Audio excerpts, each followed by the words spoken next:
Hello good evening everyone. एक बार फटाफट भाई सभी कनेक्ट हो जाओ।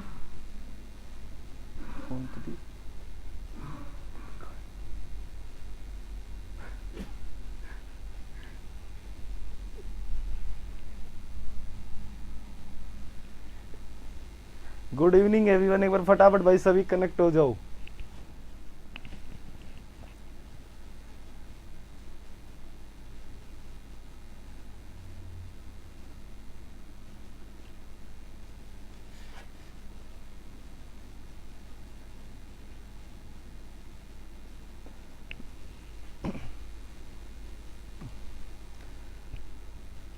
फटाफट कनेक्ट हो जाओ भाई।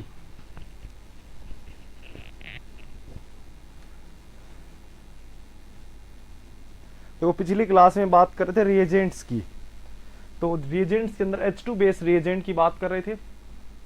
ठीक है, H2 बेस रिएजेंट मैंने कहा था तीन टाइप के होते हैं, एक तो हेट्रोजीनियस H2 बेस रिएजेंट, एक होमोजीनियस H2 बेस रिएजेंट, और तीसरे थे आपके पास एसिमेट्रिक हाइड्रोजनेशंस। ये तीन टाइप के थे। ठीक है, एसिमेट्रिक हाइड्रोजनेशंस। अब देखो सबसे पहली बात थी कि हाइड्रोजनेशन रिएक्शंस के अंदर जो हेट्रोजीनियस थे उसमें भी दो टाइप के थे, एक तो हाइड्रोजनेशन और एक होमोजीनियस हाइड्रोजन लाइसिस। ठीक है, चल रही ना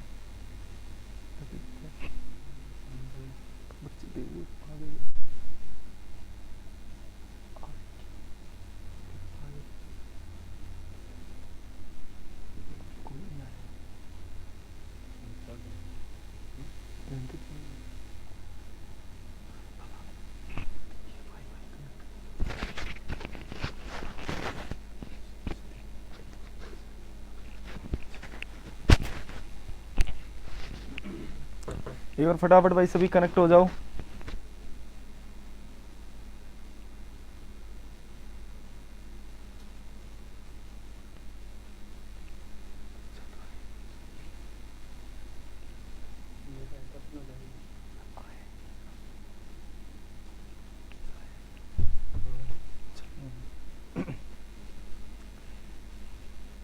तो देखो रिएजेंट्स में हेट्रोजीनियस की बात कर रहे थे और होमोजीनियस की।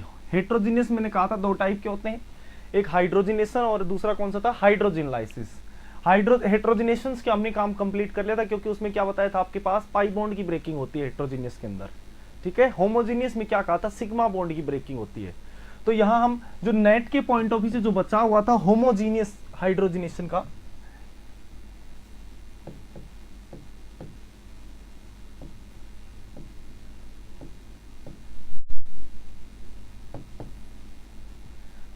होमोजीनाइसिस जो होगा इसमें क्या होगा, तीन टाइप के बताए थे। सबसे पहला जो आपका टाइप था वो कौन सा था, H2 बेस में weak sigma bond, weak sigma bond की ब्रेकिंग करवा रहे थे। उसमें भी वीक सिग्मा बॉन्ड में बताया था या तो आपके पास कार्बन हेट्रो मिलेगा, मतलब दो टाइप के लग सकते हो इसको, कार्बन और हेट्रो एटम। यहाँ H आपके पास क्या है, X ले लेते हैं यहाँ हेट्रो एटम। और दूसरा क्या था, या तो हेट्रो एटम्स, हेट्रो एटम्स मतलब कौन कौन से बताए थे, एक तो नाइट्रोजन बताया था, ऑक्सीजन बताया था, नाइट्रोजन ऑक्सीजन बताया था। ठीक है, सिलिकॉन बताया था। इस टाइप के जितने भी हेट्रो एटम है वो सभी के सभी क्या होंगे, होमोजीन लाइसिस के अंदर होंगे। ठीक है, यहाँ क्या होगा, कार्बन हेट्रो के अंदर क्या होगा, जैसे कार्बन सिलिकॉन हो गया, कार्बन सल्फर हो गया, यहाँ कार्बन आपके पास क्या हो गया, सिलिकॉन के बाद सल्फर हो गया, फॉस्फोरस हो गया। इस टाइप के जितने भी ये होंगे ये सभी के सभी वीक बॉन्ड में आएंगे, और इनको क्या करेगा, जितने भी H2 बेस रिएजेंट होते हैं वो सभी इसको क्या कर देते हैं, रिड्यूस कर देते हैं, सिग्मा बॉन्ड ब्रेक कर देते हैं, दोनों तरफ हाइड्रोजन का एडिशन कर देते हैं। ठीक है, दूसरे टाइप की मैंने कहा था कि आपके पास कौन से होंगे, जो स्ट्रेन रिंग होगी। कौन सी स्ट्रेन रिंग बताई थी, कौन सी रिंग, साइक्लोप्रोपेन। ये साइक्लोप्रोपेन की बात की थी। और तीसरे जो टाइप के थे वो कौन से थे, कुछ स्पेशल टाइप्स थे, जैसे स्पेशल टाइप्स थे। स्पेशल टाइप्स में क्या बताए थे कि आपके पास PHCH2OR होगा, या क्या होगा RCH2 RNHBN होगा, या आपके पास बेंजाइल ग्रुप बताया था BN। और तीसरे टाइप के यहाँ क्या हो गया आपके पास R सल्फर होगा, SBN होगा। तो इस टाइप के कुछ स्पेशल टाइप्स थे जो ये जैम में भी थे और नेट के अंदर भी थे, तो ये हमने कंप्लीट कर लिया था। इनकी बात बची थी, ये आपके पास जैम में नहीं थे, ओनली नेट गेट के अंदर थे। तो आज हम जो बात करेंगे वो इनकी करेंगे, उसके बाद आगे बढ़ेंगे, ठीक है। तो देखो वीक सिग्मा बॉन्ड की मैंने कहा कोई भी आपके पास अगर वीक सिग्मा बॉन्ड दिख जाता है, वीक सिग्मा बॉन्ड क्या बताए, दो टाइप के बताए, एक कार्बन हेटेरो एटम और दूसरा हेटेरो हेटेरो एटम्स। ये मिल जाते हैं तो आपका जो भी H2 बेस रिएजेंट होगा वो इजीली इनको क्या कर देता है, बॉन्ड ब्रेक कर देता है और दोनों तरफ हाइड्रोजन का एडिशन कर देता है। कैसे करेगा, देखो सिंपल, आपके पास जैसे ये ऑक्सीजन ऑक्सीजन दे दिया या सिलिकॉन सिलिकॉन दे दिया ये, ठीक है। तो सिंपल यहां अगर जब आप H2 बेस रिएजेंट यूज करोगे, H2PDC यूज कर लिया जैसे, तो यहां से क्या करेगा, ये होमोलाइटली बॉन्ड क्या कर देगा, यहां से क्लीव कर देगा और दोनों तरफ हाइड्रोजन से ऐड कर देगा और क्या बना देगा, यहां से SiH का फॉर्मेशन कर देंगे। तो ठीक है, ऐसे ही सेम आपके पास क्या हो जाएगा, ऑक्सीजन ऑक्सीजन मान लो ऐसे, तो इसमें भी सेम यही होगा कि दोनों तरफ आपके हाइड्रोजन ऐड हो जाएंगे और आपके पास OH बन जाएगा। सेम अगर नाइट्रोजन होता है मान लो, तो यहां पर भी सेम यही होने वाला है कि आपके पास सिंपली यहां सिग्मा बॉन्ड क्या होगा, ब्रेक हो जाएगा और क्या बन जाएगा आपका 2NH2 बन जाएगा, ठीक है। जैसे आपके पास ये मिल गया और नाइट्रोजन ऑक्सीजन मिल गया इस टाइप का हेटेरो, तो ये भी क्या करेगा, सिंपली यहां से आपको बॉन्ड को क्या कर देना, सिग्मा बॉन्ड को ब्रेक कर देना, हाइड्रोजन लाइसिस रिडक्शन करवा देना है और क्या बन जाएगा आपका, एक तो क्या बन गया NH2 प्लस क्या बन जाएगा OH। अगर मान लो कोई कार्बन हेटेरो का है, जैसे आपके पास ये कोई कार्बन हेटेरो का मिल जाता है, कार्बन मिल गया, सल्फर मिल गया और इसमें कोई H2PDC रिएजेंट डाल दिया, ठीक है, ये जुड़ा हुआ है, तो यहां पर भी क्या करोगे, सिंपल इस सिग्मा बॉन्ड को ब्रेक कर दोगे क्योंकि वीक सिग्मा बॉन्ड होंगे हेटेरो एटम के साथ जुड़ते हैं तो, और जब जुड़ेंगे तो यहाँ क्या हो जाएगा आपका CH हो जाएगा और दूसरी तरफ क्या हो जाएगा आपका SH हो जाएगा। यहां मान लो कार्बन सेलेनियम आ गया, इसमें भी यही काम करना है कि आपका H2PDC डलते ही यहां से सेलेनियम और कार्बन के बीच में जो बॉन्ड है वो ब्रेक कर देना है और क्या बन जाएगा, आपके दोनों तरफ हाइड्रोजन का एडिशन कर देना। तो क्या बन जाएगा, यहां से CH और ACH सेलेनियम बन गया, ऐसे टेलुरियम हो गया, फॉस्फोरस आ गया, जितने भी आपके कार्बन हेटेरो एटम्स हैं उनको सिग्मा बॉन्ड ब्रेक कर देगा और सिग्मा बॉन्ड की जगह आपको क्या लिख देना है, दोनों तरफ हाइड्रोजन का एडिशन कर देना है, ठीक है। ये कहानी किसकी थी, आपकी हेटेरो एटम्स की थी। होमोजिनलाइसिस के अंदर जो कार्बन हेटेरो एटम है और हेटेरो हेटेरो एटम है उनके बीच का सिग्मा बॉन्ड ब्रेक हो जाता है। मैंने कहा था होमोजिनलाइसिस के अंदर क्या होता है, सिग्मा बॉन्ड की ब्रेकिंग होती है, हेटेरोजिनलाइसिस के अंदर, हेटेरोजिनेशन के अंदर क्या होता है, पाई बॉन्ड की ब्रेकिंग होती है। तो सिग्मा बॉन्ड की ब्रेकिंग हो गई तो ये एग्जांपल होंगे, जैसे एग्जाम के पॉइंट ऑफ व्यू से इस तरह बात करें कि आपके पास जैसे ये सिंपल एक एग्जांपल दे दिया गया, जैसे एक सिंपल एग्जांपल दे दिया गया, ये मान लो ये एग्जांपल दे दिया, ठीक है, ये आपके पास एक एग्जांपल दे दिया गया और यहां क्या डाल दिया जाता है, H2PDC डाल दिया गया, ठीक है, और H2PDC डाल दिया। तो अब यहां से कहा जाए कि बताओ रिएक्शंस करो, तो देखो एक तो सिंपल क्या है, आपके पास जो पाई बॉन्ड है ये पाई बॉन्ड ब्रेक हो जाएगा और पाई बॉन्ड ब्रेक होते ही यहाँ पर दो हाइड्रोजन जुड़ जाएंगे। एक आपके पास क्या है, ये तो रिएक्शन जो होगी वो कौन सी होगी, हाइड्रोजिनेशन रिएक्शंस, और ये रिएक्शंस कौन सी होगी, हाइड्रोजिनलाइसिस रिएक्शंस। तो यहां से आप एक तो ये ब्रेक करोगे और एक आपके पास ये पाई बॉन्ड ब्रेक कर दोगे, तो बताओ क्या बन जाएगा, यहां से आपका ये आपका क्या बन जाएगा, प्रोडक्ट बन जाएगा, यहां आपका क्या हो जाएगा, OH हो जाएगा और एक आपके पास यहां OH हो जाएगा, क्योंकि यहां से सिग्मा बॉन्ड ब्रेक होगा तो दोनों तरफ हाइड्रोजन जुड़ेंगे, तो ये आपका फाइनल प्रोडक्ट का फॉर्मेशन हो जाएगा। सिंपल। अगर और एग्जांपल की बात करो,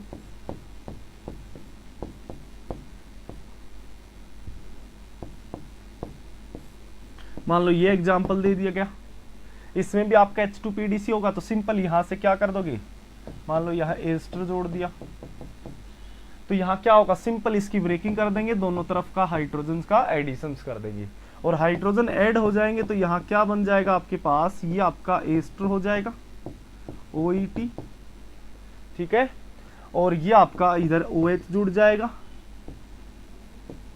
और ये OH हो जाएगा, ठीक है। तो ये आपका क्या बन जाएगा, यहां से फाइनल प्रोडक्ट का फॉर्मेशन हो जाएगा, ठीक है। जैसे आपको एक एग्जाम के में जो नेट के अंदर क्वेश्चंस पूछा गया था वो कुछ इस टाइप का क्वेश्चंस पूछा था, उसमें एक रिएक्शंस दे रखी थी, कुछ इस टाइप का कंपाउंड दिया गया था, जैसे ये आपके पास कोई कंपाउंड गिवन है, ठीक है, और इसकी रिएक्शन जो करवाई गई वो O2 लाइट की प्रेजेंस में करवाई गई, O2 लाइट की प्रेजेंस में, और कहा गया कि ए प्रोडक्ट बनता है, ठीक है। और नेक्स्ट स्टेप में यहाँ क्या दे दिया गया आपके पास, मान लो H2PDC दे दिया जाता है, तो क्या प्रोडक्ट बनेगा, फटाफट बताओ भाई, क्या प्रोडक्ट बनेगा, इसका आंसर क्या होगा, फटाफट बोलो।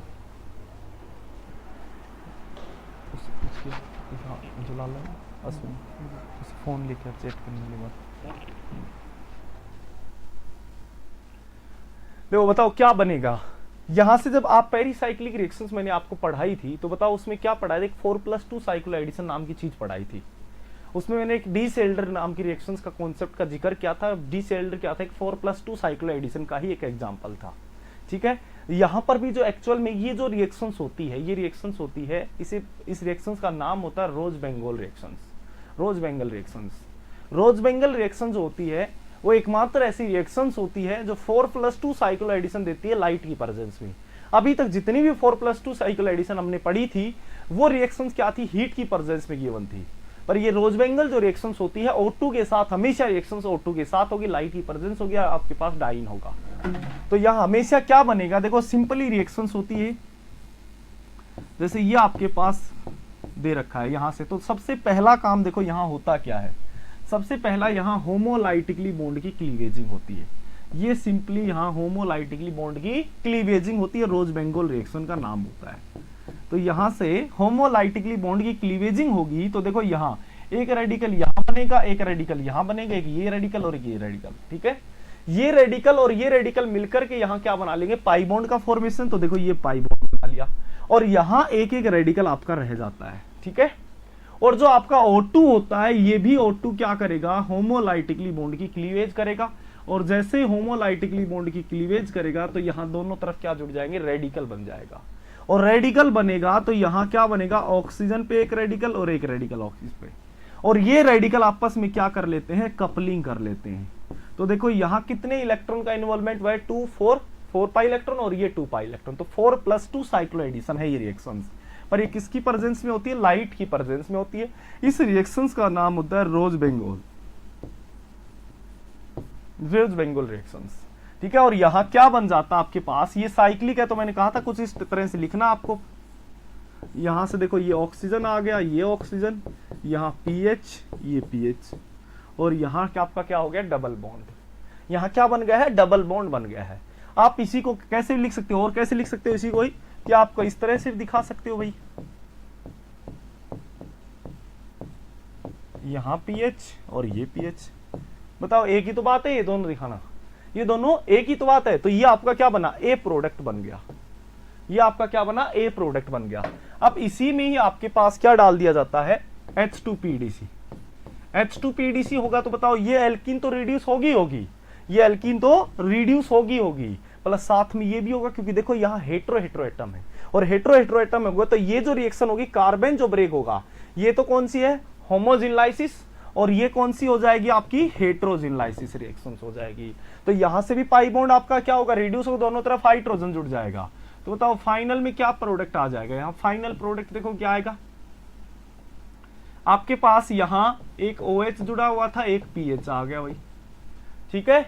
यहां पर भी एक पीएच जुड़ा हुआ है, एक OH जुड़ा हुआ है, ये आपका रिडक्शन हो गया। बताओ यही प्रोडक्ट आ गया। इसको किस तरह से लिख सकते हो आप, यहां से इस तरह से लिख सकते हो, ये आपका OH, ये पीएच नीचे की तरफ, और ये आपका OH और ये पीएच। इसकी स्टीरियो लिखोगे तो देखो ये ऊपर की तरफ ही तो है दोनों पार्ट, ये पूरा का पूरा क्या, हाँ ऊपर की तरफ, तो मैंने ऊपर बना दिया दोनों एच को, तो ये इसका क्या बन गया, फाइनल प्रोडक्ट बन गया।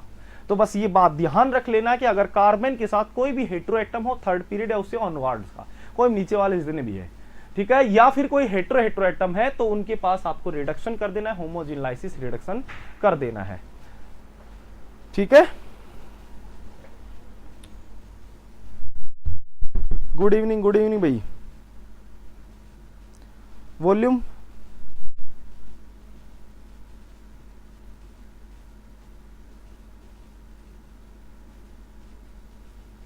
हाँ हाइड्रोजिनलाइसिस है, क्या लिख दिया ऐसा, कुछ गड़बड़ लिख दिया क्या, अच्छा होमोजीनियस कर दिया क्या, हाइड्रोजिनलाइसिस भाई, इसको होमोजीनियस काट देना, ठीक है, हाइड्रोजिनलाइसिस ये हाइड्रोजन लाइसिस सही, बिल्कुल सही।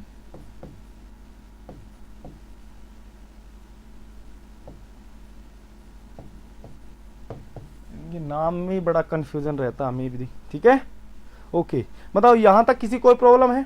फटाफट बोलो भाई। फोर्थ स्लाइड ये रही भाई, फोर्थ स्लाइड। तो बताओ ये क्वेश्चन समझ में आ गया क्या? ये क्वेश्चन रोज बेंगोल का, ठीक है। तो बताओ ये क्वेश्चन आपको समझ में आ गया। अब देखो आगे बढ़ते हैं सेकंड टाइप की। सेकंड टाइप की बात करते हैं। सेकंड टाइप में मैंने क्या कहा था, हाइड्रोजन लाइसिस में आपका यही पार्ट था। अब सेकंड में एक और कौन सा था हाइड्रोजन लाइसिस के अंदर ही? स्ट्रेन सिग्मा, स्ट्रेन रिंग का। और स्ट्रेन रिंग की अगर बात करते हैं तो मैंने कहा था स्ट्रेन रिंग कौन सी होगी आपकी? साइक्लोप्रोपेन।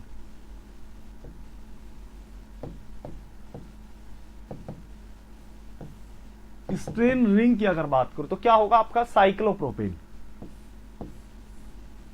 साइक्लोप्रोपेन।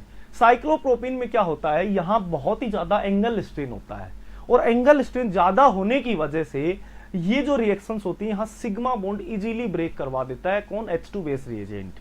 और ये इतनी फास्ट रिएक्शंस होती है कि जो आपका हेट्रोजीनियस रिएजेंट होता है, हेट्रोजीनियस जो रिएक्शंस होती हैं कौन सी?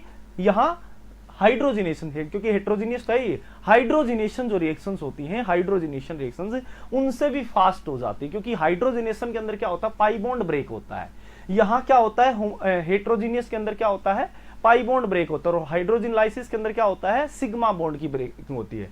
तो यहां ये इतनी फास्ट रिएक्शंस हो जाती हैं। पाई बॉन्ड क्या होता है? नॉर्मली इजी होता है पाई बॉन्ड ब्रेक करना, पर यहां इतनी फास्ट होती है रिएक्शन से कि आपकी जो आपका पाई बॉन्ड होता है वो उसकी रेट क्या होती है? इसके कंपैरिजन में स्लो होती है। क्यों होती है? क्योंकि यहां बहुत ही ज्यादा एंगल स्ट्रेन होता है, और इसमें जैसे ही आप H2PDC डाल दोगे, H2PDC, तो यहां क्या हो जाएगा आपका? सिग्मा बॉन्ड ब्रेक हो जाता है। क्यों? कौन सा ड्राइविंग फोर्स है?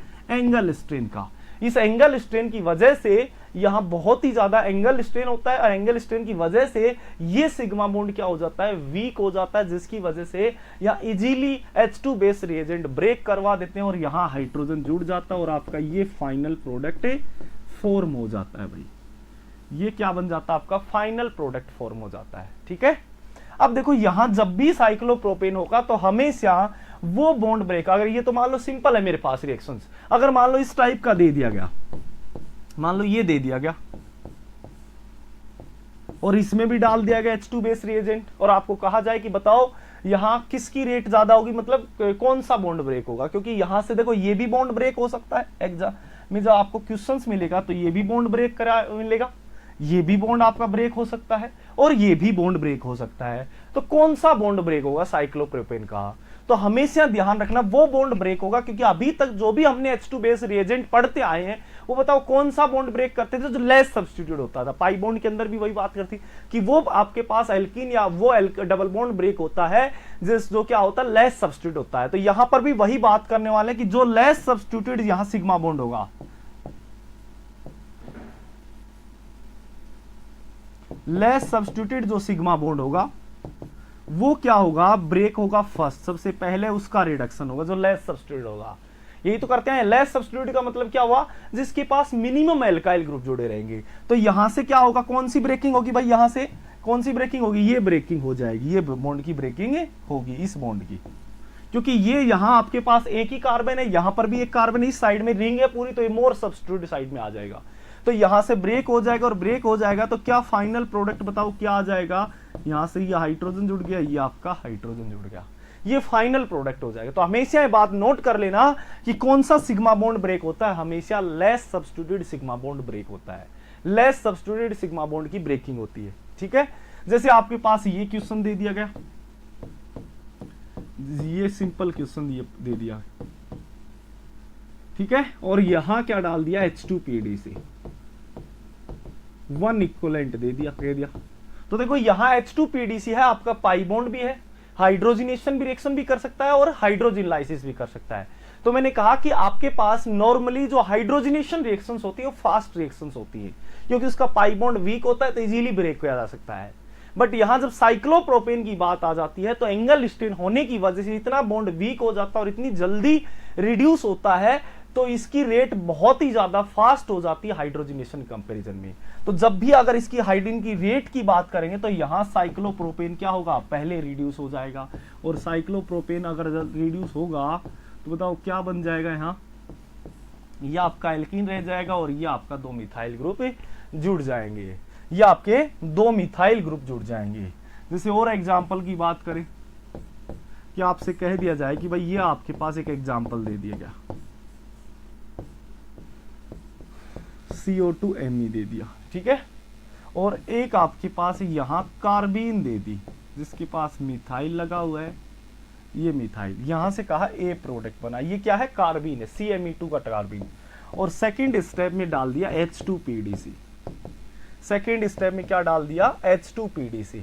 कह दिया जाए ये क्वेश्चन दे रखा है आपको, यहाँ फाइनल प्रोडक्ट लिखना है, तो देखो ये कार्बीन है और कार्बीन होगी तो आपको ने जो कार्बीन पढ़ते हो तो उसमें आपको पता है पाई बॉन्ड के अंदर कार्बीन इंसर्ट हो जाती है, तो इसका मतलब यहाँ सबसे पहले तो इस कार्बीन का बताओ क्या होगा, इंसेशन होगा, यहाँ इस कार्बीन का क्या होगा भाई, इंसेशन होगा, किसमें, इस पाई बॉन्ड के अंदर, और एक क्या बन जाएगी, यहाँ साइक्लोप्रोपेन रिंग का फॉर्मेशन हो जाएगा। सबसे पहला तो बताओ यही होगा, यहाँ क्या होगी भाई, आपकी कार्बीन जो होगी वो इंसर्ट कर जाएगी ये 2 मिथाइल, ठीक है, ये कार्बीन इंसर्ट करेगी, ये आपका क्या बना, ए प्रोडक्ट बन गया।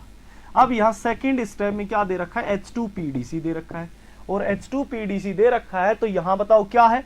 अब देखो यहां से आपको मैंने कहा लेस सब्स्टिट्यूटेड, क्योंकि 3 सिग्मा बॉन्ड है, 3 सिग्मा बॉन्ड होंगे तो आपको कौन सा बॉन्ड ब्रेक करना है, जो लेस सब्स्टिट्यूटेड होगा। तो लेस सब्स्टिट्यूट बताओ कौन सा, ये सिग्मा बॉन्ड, क्योंकि देखो इधर भी एक ग्रुप जुड़ा हुआ, इधर भी एक, यहाँ 2 मिथाइल 2 ग्रुप जुड़े हुए, 2 ग्रुप जुड़े हैं, तो ये सिग्मा बॉन्ड और ये सिग्मा बॉन्ड ज्यादा क्या होगा, यहाँ सब्स्टिट्यूट होगा, यहाँ क्या है, एक एक सिग्मा बॉन्ड, एक एक ग्रुप जुड़ा हुआ है, तो ये लेस सब्स्टिट्यूट हो जाएगा। तो यहां से क्या हो जाएगा, पाई बॉन्ड आप सिग्मा बॉन्ड आपका ब्रेक हो जाएगा, और ये आपका क्या बन जाएगा भाई, फाइनल प्रोडक्ट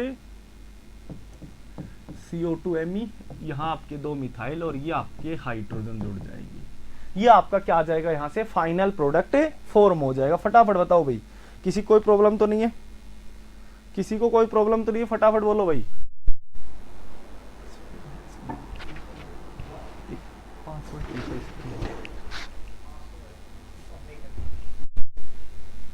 फटाफट बताओ भाई, क्या इसमें किसी को कोई प्रॉब्लम है, इसमें किसी कोई प्रॉब्लम है, फटाफट बोलो भाई, आगे बढ़ते हैं। देखो ये हमारे पास अब तीसरे टाइप के कौन से थे, तीसरे टाइप के कौन से थे बताओ, तीसरे टाइप के कौन से थे, जो एसिमेट्रिक हाइड्रोजनेशन, ठीक है, स्पेसिफिक इसमें आपके पास जो हाइड्रोजनेशन था हेट्रोजीनियस के अंदर, हेट्रोजीनियस के अंदर देखो ये पार्ट था, ये हमने अब कंप्लीट कर लिया है, ठीक है, ये पार्ट हमारा क्या हो गया है, कंप्लीट। इसकी बात करें ये भी कंप्लीट हो गया है, इसमें हमने दोनों पार्ट देख लिए थे, ये भी पार्ट देख लिया, ये भी पार्ट देख लिया, इसमें ये भी पार्ट देख लिया, ये स्पेशल टाइप हमने कल क्लास में देख लिया है। इसका मतलब हमारे पास जो हाइड्रोजन लाइसिस का जो पार्ट था वो तो कंप्लीट हो गया, हाइड्रोजन लाइसिस, हेट्रोजन लाइसिस हमने ऑलरेडी कंप्लीट कर ही चुके हैं, ठीक है। अब देखो H2 बेस मैंने 3 टाइप होता है, तो दूसरा कौन सा बताया था, होमोजीनियस। होमोजीनियस की अगर मैं बात करता हूं, होमोजीनियस की, तो उसमें मैंने विल्किंसन कैटलिस्ट बताया था, बताओ क्या बताया था भाई, विल्किंसन कैटलिस्ट, कौन सा बताया था, विल्किंसन कैटलिस्ट बताया था, RH PPH3 और Cl, यही बताओ विल्किंसन कैटलिस्ट था, ठीक है। इसका काम क्या था, इसकी रेट क्या थी, स्लो थी, मैंने कहा था क्यों होती थी, क्योंकि यहां ऑक्सीडेटिव एडिशन हो जाता था, H2 का एडिशन हो जाता था, जिसकी वजह से ये पहले डायरेक्ट रिएक्शन ना करके पहले खुद ही ऑर्गेनोमेटेलिक रिएजेंट जो होते हैं और H2 आपस में रिएक्शंस करते हैं और उसके बाद क्या करते हैं, रिडक्शन के लिए जाते हैं, तो इनकी जो रेट होती है वो स्लो होती थी। ये कौन सा था, विल्किंसन कैटलिस्ट था,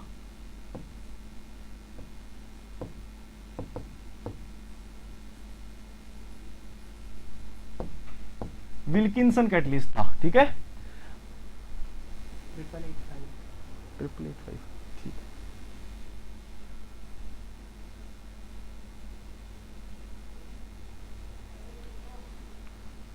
ओके बताओ किसी कोई प्रॉब्लम तो नहीं है।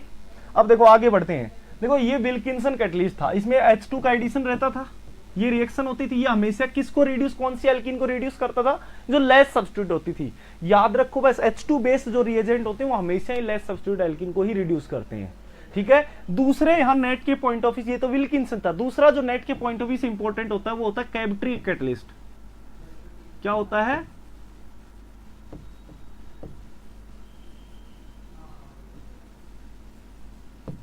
कैविटी कैटलिस्ट, ठीक है।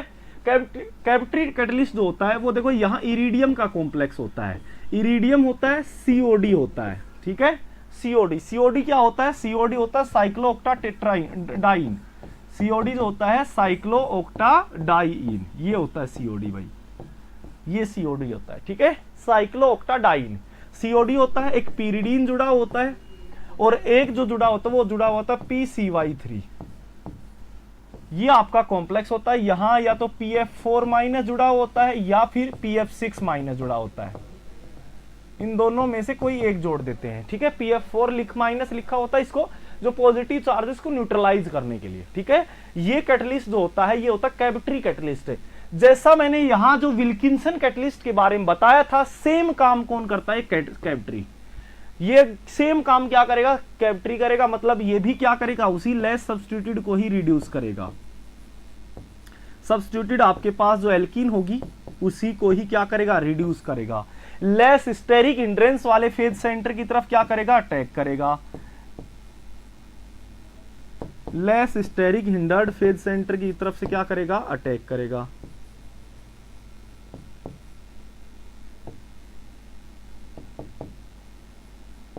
और जो भी लोन पेयर वाली स्पीसीज होगी उसी की तरफ से ही क्या होगा? एडिशन होगा। जो भी लोन पेयर वाली स्पीसीज जिस साइड में होगी उसी साइड में ही क्या होगा? इसमें भी उसी साइड में ही हाइड्रोजन का एडिशन होगा। तो जैसा विल्किंसन कैटलिस्ट के बारे में बताया था वैसा का वैसा ही क्या होता है आपका यहाँ कैविट्री कैटलिस्ट होता है, सिंपल कैविट्री, ठीक है। दोनों का सेम ही काम होता है, तो ये काम ध्यान रखना है। कैविट्री भी एग्जाम के अंदर पूछा जा सकता है और विल्किंसन भी कैटलिस्ट दे सकता है। तो ये कहानी थी किसकी? होमोजीनियस रिएजेंट्स की, ठीक है। अब लास्ट आपके पास कौन सा बचता है? Asymmetric hydrogen lysis, hydrogenation, asymmetric hydrogenation.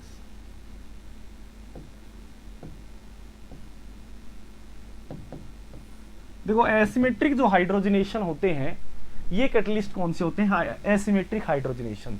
तो बिल्कुल सिंपल, एसिमेट्रिक हाइड्रोजनेशन वैसे तो वही होते हैं जो आपके पास यहाँ एल्कीन का सिंपल रिडक्शंस करते हैं, पर वो क्या करते हैं? कुछ स्टीरियो स्पेसिफिक बना देते हैं। मतलब जो आपका इसके अंदर क्या क्या ले रहे थे हम? H2 बेस रिएजेंट ले रहे थे, ठीक है, या कोई मेटल ले रहे थे, मेटल ले रहे थे, मेटल के साथ कोई रिएजेंट ले रहे थे, या फिर हम OMC रिएजेंट ले रहे थे भाई, या फिर क्या कर रहे थे? OMC reagent.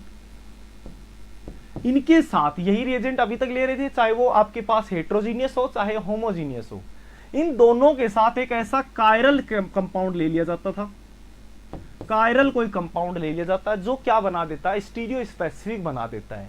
जैसे फॉर एग्जांपल मैं बात करूं कि आपके पास ये कोई एल्कीन दे दी गई, ठीक है, ये एल्कीन दे दी जाती है और इसमें आपके पास एक कायरल से, ये तो रिएजेंट डालेंगे पर इसके साथ एक क्या डाल देते हैं? कायरल रिएजेंट डाल देते हैं, जिसकी वजह से यहां जो दोनों हाइड्रोजन जुड़ेंगे, देखो यहां इसकी अगर मैं स्टीरियो की बात करूं तो कोई स्टीरियो नहीं है इसकी, आप अबोव भी जोड़ सकते हो, बिलो भी जोड़ सकते हो। तो यहां क्या कर देंगे? या तो इनको अबोव बना देंगे, स्पेसिफिक फिक्स कर देंगे भाई अबोव की तरफ ही जोड़ेंगे, या फिर ये बिलो की तरफ जोड़ेंगे। मतलब जो भी काफी हाई ये स्टीरियो सिलेक्टिव दिखा देते हैं किसकी प्रेजेंस में? जब आपके पास क्या आ जाता है? कोई कायरल कंपाउंड डाल दिया जाता है, इसके साथ कोई कायरल कंपाउंड डाल दिया जाता है, जिसके साथ क्या होता है? या तो ये अबोव की तरफ जोड़ देते हैं या बिलो की तरफ जोड़ देते हैं, ठीक है। ये आपको नॉर्मली एसिमेट्रिक हाइड्रोजनेशन के अंदर जब एसिमेट्रिक सिंथेसिस पढ़ाए जाएंगे तो उसी में आपको नॉर्मली थोड़ा आइडिया दे दिया जाएगा एसिमेट्रिक क्या होता है, क्योंकि वो स्टेरियो स्पेसिफिक बनाने के लिए किया जाता है। इसका कोई रिएजेंट के अंदर इसका कोई खास यूज है नहीं, ठीक है। फिर भी हम इसको इसी कैटेगरी में रखते हैं ताकि ये आपको थोड़ा आइडिया हो जाए कि इसका काम क्या है, इसका मतलब क्या है एसिमेट्रिक हाइड्रोजनेशन का। इसका मतलब यही है कि आपको फिक्स कर देता है, या तो अबोव प्लेन से ही हाइड्रोजन का एडिशन करेगा या बिलो से ही करेगा।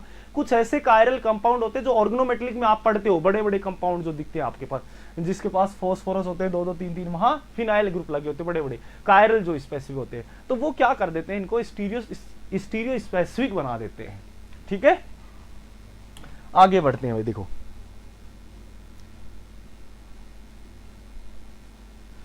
ओके बताओ यहां तक किसी कोई प्रॉब्लम नहीं है? पिंकी, विनय, मनीषा, श्लेष, सुनीत, भूपेंद्र, फटाफट बताओ भाई। सूर्यांश, विनीत, शालिनी, बताओ किसी कोई प्रॉब्लम? फटाफट बोलो भाई, आगे बढ़े। अब देखो ये हमारे पास कहानी थी किसकी, H2 बेस रिएजेंट की। तो जितनी भी H2 बेस रिएजेंट की कहानी थी वो हमने कंप्लीट कर ली है। जो नेट के पॉइंट ऑफ व्यू जो जो चीज इंपॉर्टेंट थी वो भी हमने देख ली है।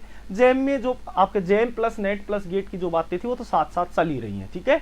तो ये जो मैं पेज छुटवाए थे H2 बेस रिएजेंट की, मैंने कहा था कि ये चीजें बची हुई है तो हम एक स्पेशल नेट गेट की क्लास लगा लेंगे, उसमें कंप्लीट कर लेंगे, ठीक है। अब हम बात करते हैं इसी में ही एक और रिएजेंट होता है N2H2 जिसे डाई इमाइड बोला जाता है। तो हेडिंग लिख लेंगे reductions of diimide, reductions of alkene in presence of diimide, in presence of diimide. देखो मोस्ट इंपोर्टेंट रिएजेंट होता है डाइमाइड। डाइमाइड जो होता है वो बोला जाता है N2H2, ये होता है डाइमाइड N2H2, मोस्ट इंपोर्टेंट रिएजेंट होता है नेट के पॉइंट ऑफ व्यू से। तो यहां ये नोट कर लेना डाइमाइड क्या करता है। देखो सबसे पहला पॉइंट डाइमाइड, देखो एग्जाम में जब भी आएगा तो हमें कभी भी वो N2H2 एग्जामिनर लिख करके ही नहीं देता है, कभी भी N2H2 लिख करके नहीं देता है। सबसे पहले तो ये चीज समझ लो कि भाई जो आपका डाइमाइड दिया हुआ होगा वो कभी भी एग्जामिनर यहाँ N2H2 की फॉर्म में नहीं लिख के देता है। सबसे पहला ही क्वेश्चन आता है क्यों नहीं लिख के देता, जब आपका रिएजेंट ये है, इंपॉर्टेंट भी बता रहे हो कि भाई ये ठीक है। Thank you Shreyansh. देखो मैंने क्या कहा कि आपके पास ये N2H2 है, मोस्ट इंपोर्टेंट रिएजेंट भी बोल रहा हूं, पर फिर भी आपको एग्जामिनर कभी N2H2 लिखकर नहीं देता है। देखो ये नॉर्मल जो कंडीशंस होती हैं उस पे ये N2H2 जो डाइमाइड होता है स्टेबल नहीं होता है। तो सबसे पहले जब हमें इसी रिएक्शंस करवानी होती है तो हमें इसका फॉर्मेशन करवाना पड़ता है, और एग्जामिनर भी उसी पॉइंट ऑफ व्यू से आपको क्वेश्चन पूछता है कि भाई पहले क्या करवाएगा, फॉर्मेशंस करवाएगा इसका N2H2 डाइमाइड का, और फिर रिएक्शंस करवाएगा। मतलब इसका फॉर्मेशन के लिए कोई रिएजेंट होंगे स्पेसिफिक जो क्या करेंगे, डाइमाइड का फॉर्मेशन करेंगे, और डाइमाइड फॉर्म होने के बाद क्या करवाएगा, रिएक्शंस करवाएगा। तो सबसे पहले हमें जरूरी हो जाता है कि भाई ये N2H2 को फॉर्मेशंस कैसे करें, इस N2H2 का फॉर्मेशंस कैसे करें, कौन कौन से मेथड्स होंगे जिससे हमें इसका फॉर्मेशंस किया जा सकता है। तो देखो सबसे पहला जो मेथड होता है वो होता है आपके पास हाइड्राजीन। सबसे पहला आपको क्या, क्वेश्चन के अंदर जब आपको रिएजेंट की फॉर्म में लिखेगा तो हाइड्राजीन लिख करके देगा, और उस हाइड्राजीन के साथ या तो आपको क्या मिलेगी, H2O2 मिलेगा, या फिर क्या मिलेगा इसी के साथ कॉपर आयोडीन और O2।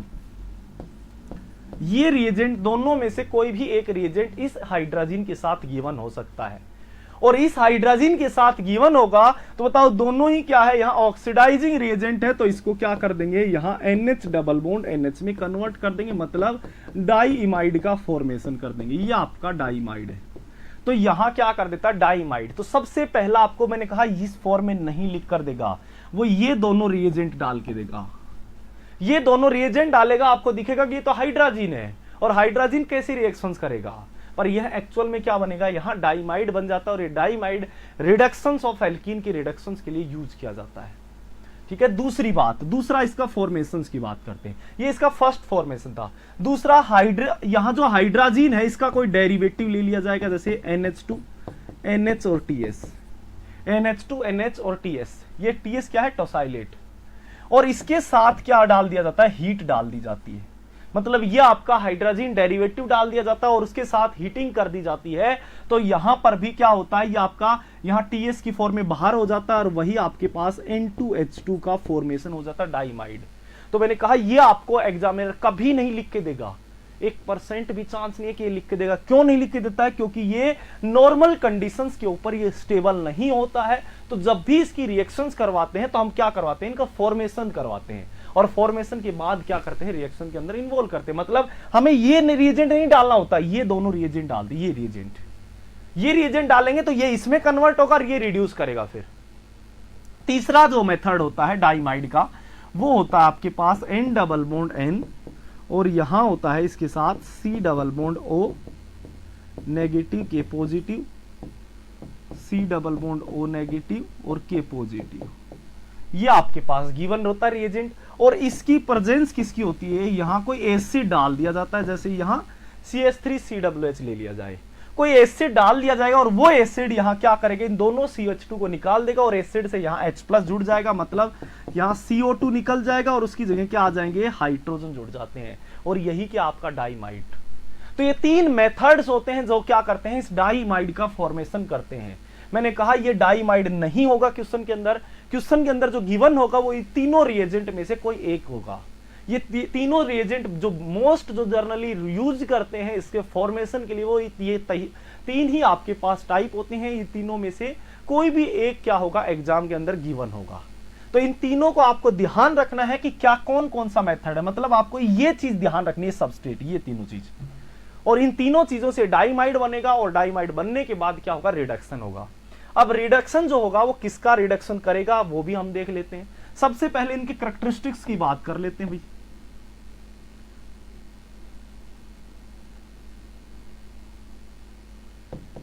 जो आपके इसके कैरेक्टरिस्टिक्स हैं वो कैरेक्टरिस्टिक्स की बात कर लेते हैं। देखो सबसे पहला जो कैरेक्टरिस्टिक्स है वो ये है कि ये क्या करता है, ओनली सिमेट्रिकल डबल बॉन्ड को ही रिड्यूस करता है। किसको करता है, सिमेट्रिकल डबल बॉन्ड को ही, सिमेट्रिकल डबल बॉन्ड रिड्यूस।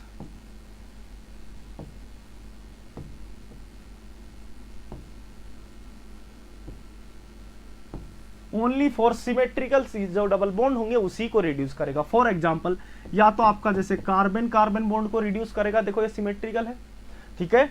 दूसरा जैसे आपके पास नाइट्रोजन नाइट्रोजन मिल जाए, इस डबल बॉन्ड को रिड्यूस करेगा, ये सिमेट्रिकल है। जैसे आपके पास यहां CO आ जाए तो इसको नहीं करेगा रिड्यूस क्योंकि ये सिमेट्रिकल नहीं है। जैसे आपके पास NO आ जाए तो ये इसको रिड्यूस नहीं करेगा क्योंकि ये सिमेट्रिकल नहीं है। तो जो भी सिमेट्रिकल डबल बॉन्ड होते हैं जिनमें दोनों साइड एटम क्या हो, सेम जुड़े रहते हैं, तो उन्हीं डबल बॉन्ड का यहाँ रिडक्शन होता है। सबसे पहले इसकी जो खास प्रॉपर्टी होती है किसकी, डाइमाइड की। तो जब भी आपका मोस्ट जो रिएजेंट यूज किया जाता है वो रिएजेंट यूज किया जाता है इसका रिडक्शन ऑफ एल्कीन की, ठीक है। सेकंड बात करते हैं, सेकंड बात करें कि ये ट्रांस एल्कीन होता है उसको रिड्यूस करता है एंड एज कंपेयर टू सिस। तो ये क्या करता है, सबसे ट्रांस एल्कीन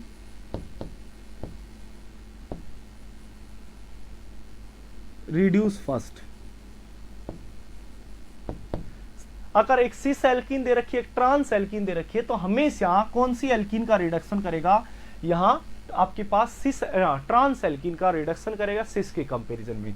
जैसे फॉर एग्जांपल ये आपके पास कोई एल्कीन दे दी जाए, ये कोई एल्कीन दे दी जाए और यहां डाल दिया जाए आपका यही आपका कौन सा H2 बेस रिएजेंट जो आपका N2H2 है, डाइमाइड है, ठीक है। तो यहां मैं लिख दिया hydrogen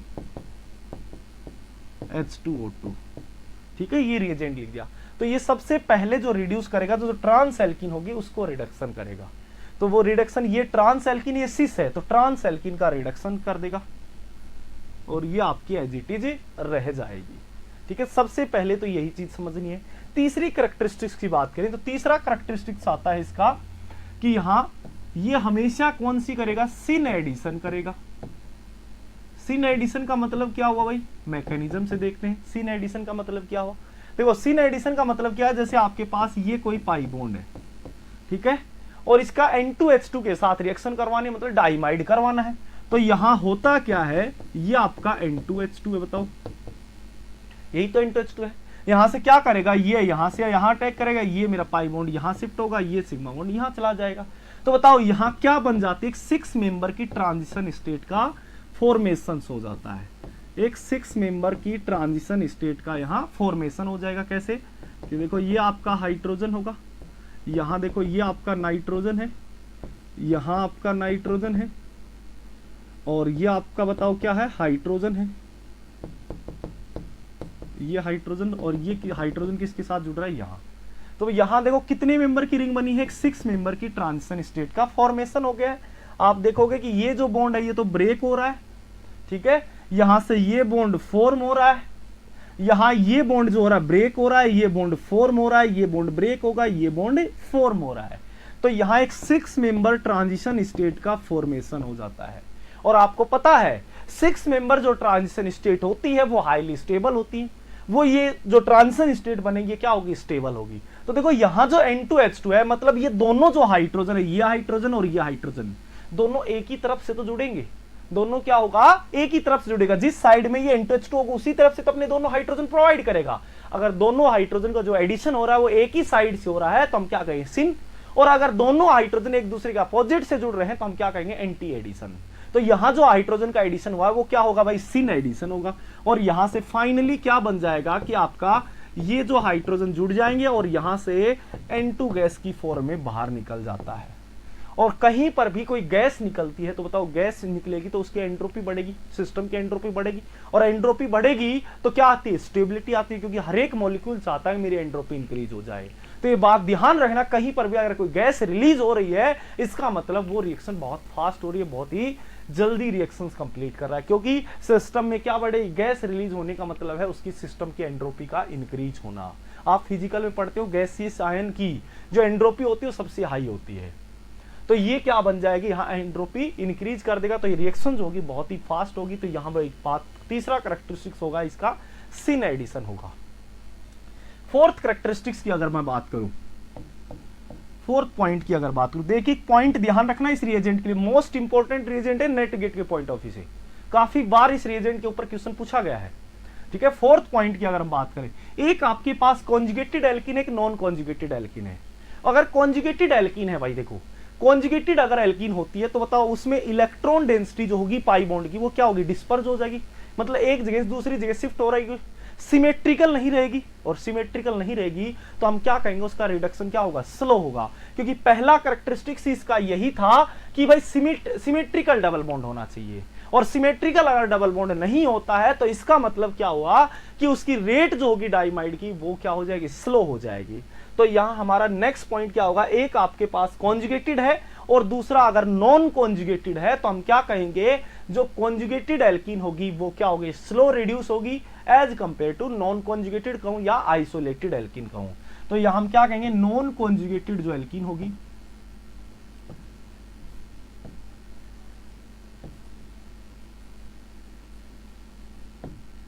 non conjugated alkene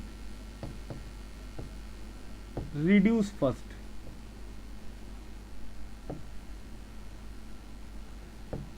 reduce first. ठीक है, एक कॉन्जुगेटेड एल्कीन है, एक नॉन कॉन्जुगेटेड एल्कीन है। तो नॉन कॉन्जुगेटेड एल्कीन होगी तो क्या होगी, रिड्यूस फर्स्ट हो जाएगी, पहले रिड्यूस होगी। जैसे फॉर एग्जांपल मैं बात करूं कि मान लो मेरे पास ये कोई एग्जांपल है,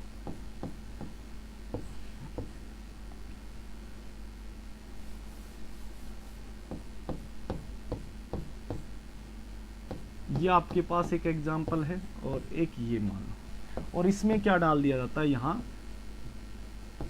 N डबल बॉन्ड N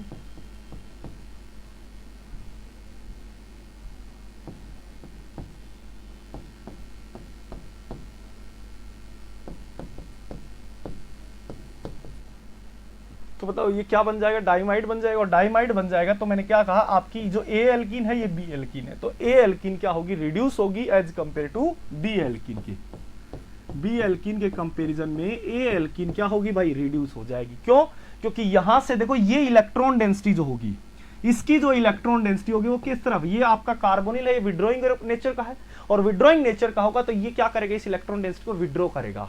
तो यहां इस पाई बॉन्ड के पास क्या होगी, इलेक्ट्रॉन डेंसिटी सिमेट्रिकल नहीं होगी, और अगर सिमेट्रिकल नहीं हुई तो हम कहेंगे इसकी रेट क्या हो जाएगी, स्लो हो जाएगी, हमारी जो फर्स्ट कैरेक्टरिस्टिक्स थी वही फॉलो नहीं होगी।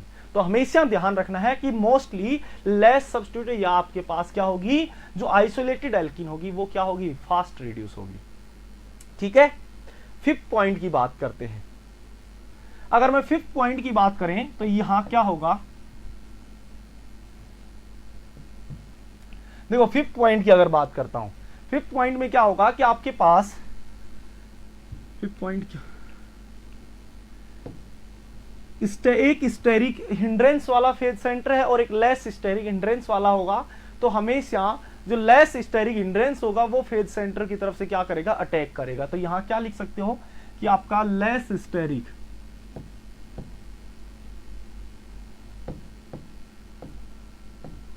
हिंडर्ड जो फेज सेंटर होगा, फेज साइड अटैक,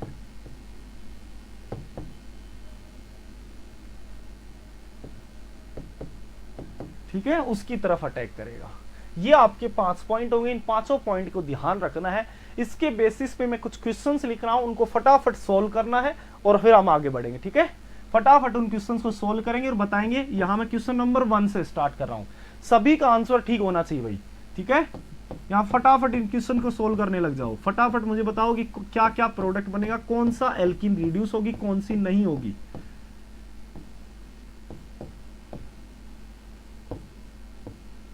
कौन सी एल्कीन रिड्यूस होगी, कौन सी नहीं होगी, फटाफट बताओ।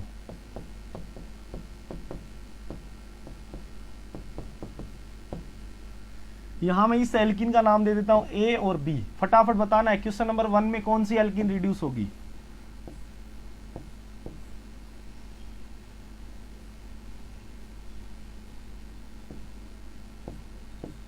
देखो यहां ये एल्कीन और ये एल्कीन तो इक्वल है, तो ये दोनों तो ए एल्कीन है, ये आपकी बी एल्कीन, ये अलग एल्कीन है। तो यहां देखो, यहां मेरे पास क्या डाल दिया इसमें, ये N double bond N CO2 minus, ये CO2 माइनस, और यहाँ क्या हो गया CH3 C double bond OH। यहाँ फटाफट बताओ कौन सी एल्कीन रिड्यूस होगी। ठीक है, एक और एग्जांपल लिख देता हूं यहाँ, क्वेश्चन नंबर 3।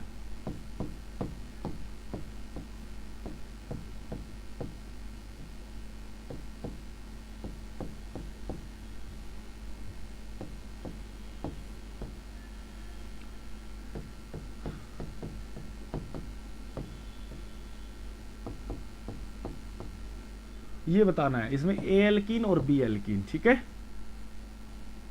ये क्वेश्चन नंबर 4।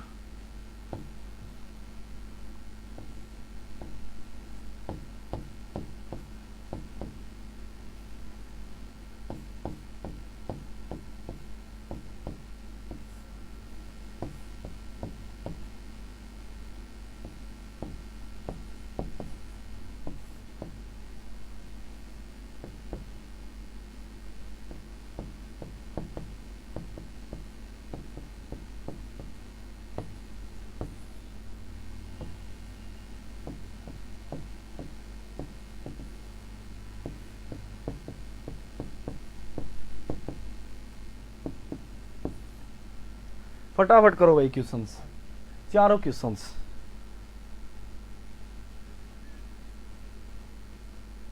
फटाफट करो ये क्वेश्चंस, चारों क्वेश्चंस करो।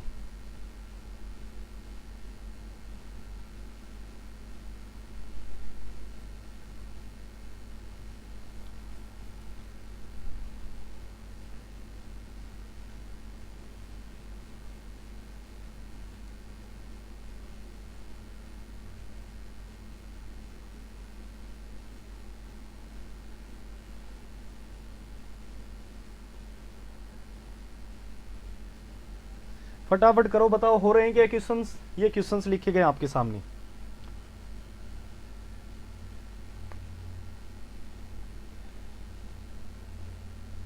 थैंक यू विनय। देखो रिडक्शन आज कंप्लीट हो जाएगा नेट के पॉइंट ऑफ व्यू से भी और गेट के पॉइंट ऑफ व्यू से भी। ठीक है, तो रिडक्शन के जितने भी क्वेश्चन है, चाहे वो प्रीवियस ईयर, आज मैं कुछ असाइनमेंट भी अपलोड करवा दूंगा, तो असाइनमेंट सोल्व करवा लेना, ना कर लेना। ठीक है, जब भी रिएजेंट के क्वेश्चंस आते हैं तो पेरीसाइक्लिक से रिलेटेड बहुत सारे क्वेश्चंस पूछे जाते हैं एग्जाम के अंदर। तो पेरीसाइक्लिक हमने पढ़ लिए, पेरीसाइक्लिक में कोई दिक्कत नहीं है। पेरीसाइक्लिक के जितने क्वेश्चंस बनते थे वो मैंने मोस्टली क्वेश्चंस असाइनमेंट की फॉर्म में दे दिए हैं आपको। ठीक है, 14 असाइनमेंट है और बुकलेट के अंदर भी बहुत सारे क्वेश्चन है। तो क्वेश्चन जो पेरीसाइक्लिक बहुत सारी प्रैक्टिस कर ली होगी जिसने सोल्व कर लिया है तो। ठीक है, और उस पेरीसाइक्लिक क्वेश्चन, क्योंकि असाइनमेंट में भी पेरीसाइक्लिक के साथ ही कुछ रिएजेंट के क्वेश्चंस मिलेंगे। ठीक है, तो उनको भी सोल्व करना और प्रीवियस ईयर क्वेश्चंस भी लगाना है। ठीक है भाई, डीकार्बोक्स, हाँ बिल्कुल सूर्यांश, वो भी डीकार्बोक्सिलेशन में भी तो CO2 निकलती है, कहीं पर भी कोई गैस निकलती है, वो गैस से रिएक्शन जो हो रही है वो बहुत ही फास्ट रिएक्शन, बहुत ही ज्यादा स्टेबल रिएक्शन होगी। क्यों? क्योंकि वहां सिस्टम की एंट्रोपी इंक्रीज कर देता है। आप फिजिकल में पढ़ते हो, गैसियस जो मॉलिक्यूल होते हैं उनकी एंट्रोपी सबसे हाई होती है। ठीक है, बताओ क्या क्या बनेगा भाई इसमें, कौन सी एल्कीन रिड्यूस होगी, यही बता दो भाई बस। थर्ड क्वेश्चन में बी एल्कीन, थर्ड क्वेश्चन कहां है भाई, बिल्कुल बी एल्कीन रिड्यूस होगी। थर्ड क्वेश्चन में बी एल्कीन रिड्यूस होगी बिल्कुल।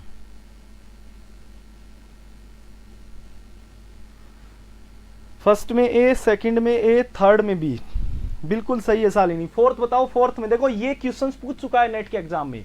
रोज बेंगोल रिएक्शन दी और रोज बेंगल उसमें देखो नेट के एग्जाम में 4 मार्क्स में क्वेश्चन पूछा था ये क्वेश्चन।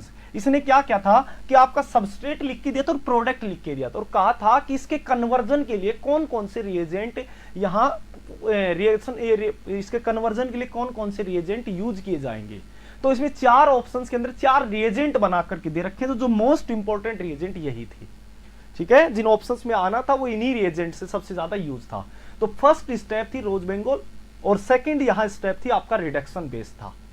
और उसमें प्रोडक्ट क्या बना के दिया था वो भी लिख देता हूं यहां में। प्रोडक्ट ये बना करके लिख के दिया था भाई, जो प्रोडक्ट बनाया था वो ये प्रोडक्ट बनाया था। ठीक है, ये प्रोडक्ट बना करके लिखा था, मतलब सबस्ट्रेट ये दिया और प्रोडक्ट दिया और कहा कि इसके कन्वर्जन के लिए कौन सी रिएक्शन से यहां रिस्पॉन्सिबल होगी।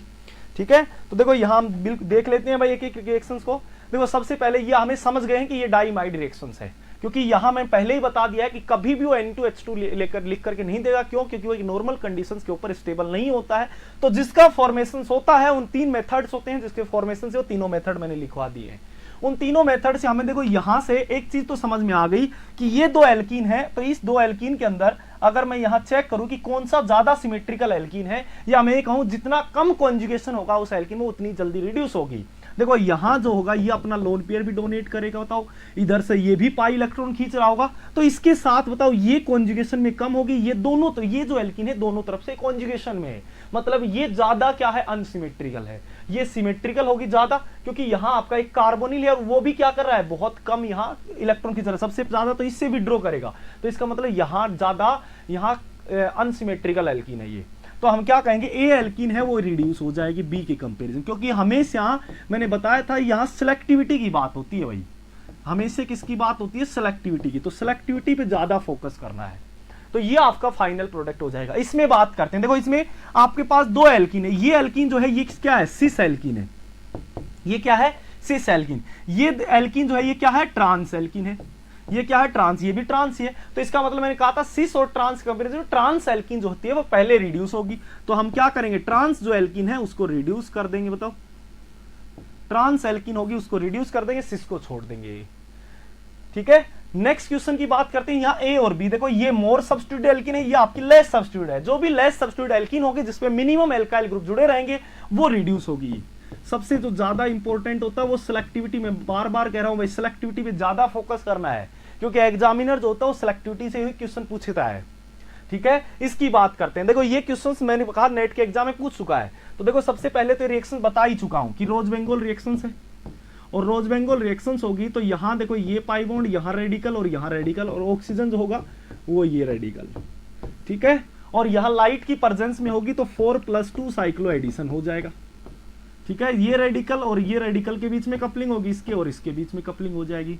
तो यहां बन क्या जाएगा आपके सामने, ये आपके पास सिस्टम आ गया, ये सिस्टम आ गया। और इस सिस्टम में अब यहां एक तरफ H2PDC दे रखा है, तो बताओ H2PDC का काम क्या था, होमोजिनलाइसिस भी करता है और हेट्रोजिनलाइसिस दोनों करता है। तो ये क्या करेगा, इसको भी रिड्यूस करेगा, मतलब ये क्या बना सकता है, यहां प्रोडक्ट क्या बना के देगा हमें, यहां से OH बना देगा, क्योंकि ये तो रिड्यूस करेगा ही करेगा, प्लस साथ में होमोजिनलाइसिस भी करेगा, और यहां आपका OH और यहां एल्कीन को भी रिड्यूस कर देगा। मतलब फाइनल प्रोडक्ट ये हमें क्या बना के देगा, यहां से ये OH और एक ये OH ये देगा। इसकी बात करता हूं तो देखो यहां अगर मैं क्या डाल देता हूं, N2H2 जो आपका है, N2H2 डालता हूं, डाइमाइड होता है, तो ये होमोजिनलाइसिस रिएक्शन नहीं देता है, ओनली फॉर हेट्रोजिनलाइसिस देता है। मैंने कहा डबल बॉन्ड को, स्पेशली डबल बॉन्ड को रिड्यूस करने के लिए यूज किया जाता है। ऐसे रिएक्शन अगर मैं यहां H2PDC यूज करता तो ये तो होमोजिनलाइसिस भी दे रहा है प्लस यहां हेट्रोजिनलाइसिस दोनों दे रहा है, तो बताओ इससे क्या प्रोडक्ट बनता। ऑप्शन के अंदर ये भी स्टेप था कि रोज बेंगोल प्लस H2PDC, और सेकंड स्टेप एक और ऑप्शन के अंदर क्या था, रोज बेंगोल प्लस N2H2 था। तो N2H2 हमें पता है कि ये हाइड्रोजन लाइसिस नहीं देता है, और हाइड्रोजन लाइसिस देगा ओनली फॉर किसी क्या देगा, हेट्रोजन लाइसिस। तो ये आपका यहां से क्या बन जाएगा, फाइनल प्रोडक्ट हो जाएगा। और यही पूछा था इसके कन्वर्जन के लिए कौन सी यहां ऑप्शन करेक्ट होगा, कौन सा ऑप्शन से हम ये जो प्रोडक्ट है ये बना सकते हैं। ठीक है, फटाफट बताओ यहां तक किसी को प्रॉब्लम है क्या। ये हमारी N2H2 की कहानी थी डाइमाइड की, फटाफट बोलो भाई।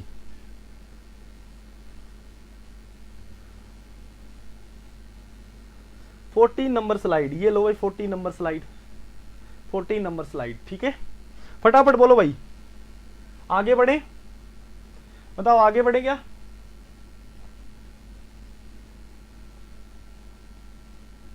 Okay, all clear. देखो क्वेश्चंस लगाने लग जाना है, जितने भी रिएजेंट के रिडक्शन बेस्ड रिएजेंट है वो सारे क्वेश्चंस लगा लेना है, चाहे वो प्रीवियस ईयर हो। प्रीवियस ईयर आपके पास होंगे, नहीं होंगे तो मैं अपलोड करवा दूंगा, ठीक है। और असाइनमेंट भी अपलोड करवा दूंगा, और बुकलेट में जो क्वेश्चंस दे रखे हैं उनको भी लगाना स्टार्ट कर देना है, ठीक है। आगे बढ़ते हैं, देखो यहाँ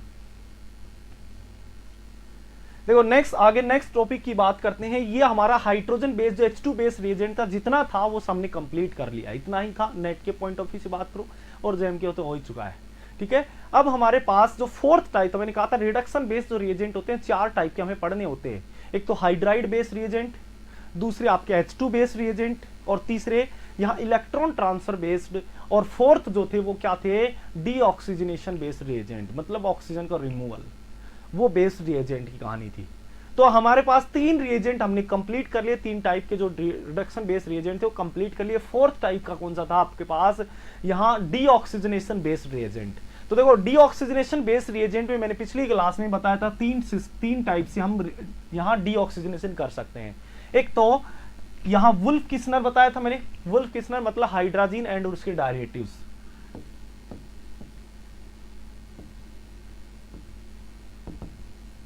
हाइड्रोजन एंड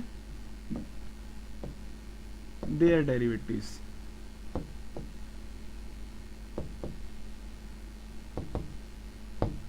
हाइड्रोजन और उसके डेरिवेटिव से। दूसरी यहां दूसरा किससे, जिंक HCl, जिसको क्या कहा था हमने, क्लीमेंसन रिडक्शन, जिसको क्या कहा था, क्लीमेंसन रिडक्शन। और तीसरा जो था वो आपके पास प्रोटेक्शन से था कि थायोल था, डाइथायोल, और इन लुईस एसिड की प्रेजेंस में, और साथ में क्या करते थे हम, यहां राने निकल डाल देते थे, रान निकल।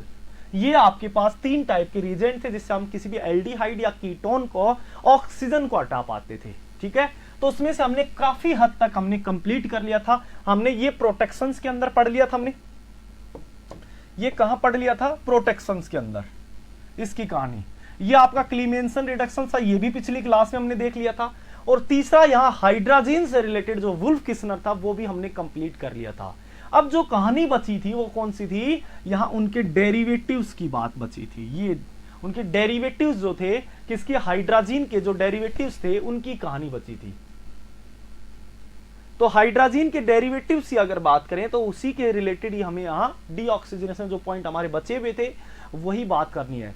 नेट गेट के पॉइंट ऑफ व्यू से डीऑक्सीजनेशन के लिए ये हाइड्रोजन के जो डेरिवेटिव्स की कहानी है यही सबसे ज्यादा इंपॉर्टेंट है। डीऑक्सीजनेशन में हम जो भी पढ़ा था ये आपके पास, ये थोड़ा इंपॉर्टेंट है, ये नेट गेट में यूज करता है। पर ये रिएजेंट जो क्लीमेंसन होता है और आपका यहाँ वुल्फ किस्नर है, ये दोनों बहुत कम रिएजेंट यूज करता है नेट गेट के पॉइंट ऑफ व्यू से। जो सबसे ज्यादा यूजफुल होता है वो उनके डेरिवेटिव से ही क्वेश्चन पूछा जाता है। किससे पूछा जाता है, उनके डेरिवेटिव से।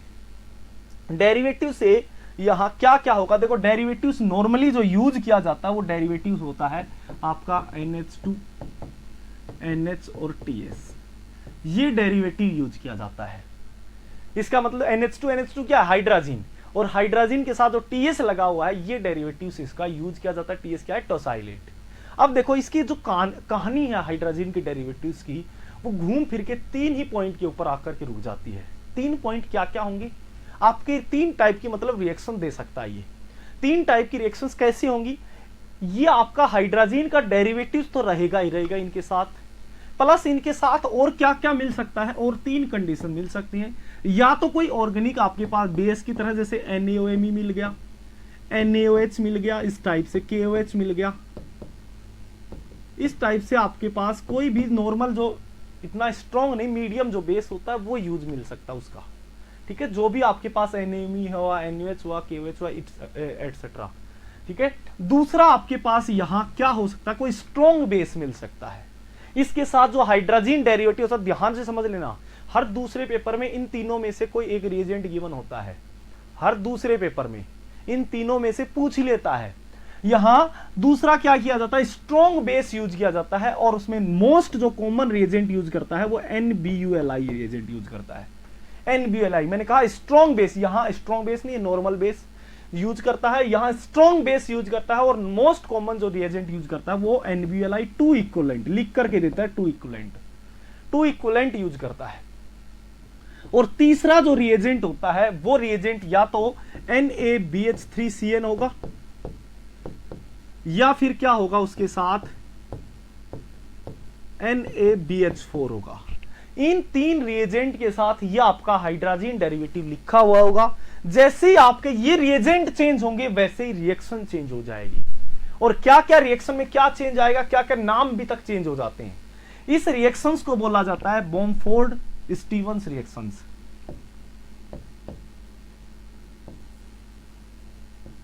बॉम्फोर्ड स्टीवंस रिएक्शन बोला जाता है,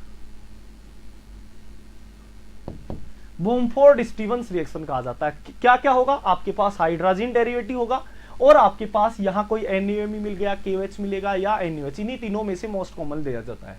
और इसी रिएक्शंस को बोला जाता है जब आपके पास NaBlI 2 इक्विवेलेंट और हाइड्रोजन का डेरिवेटिव होता है, तो इसे बोला जाता है स्पाइरो रिएक्शंस।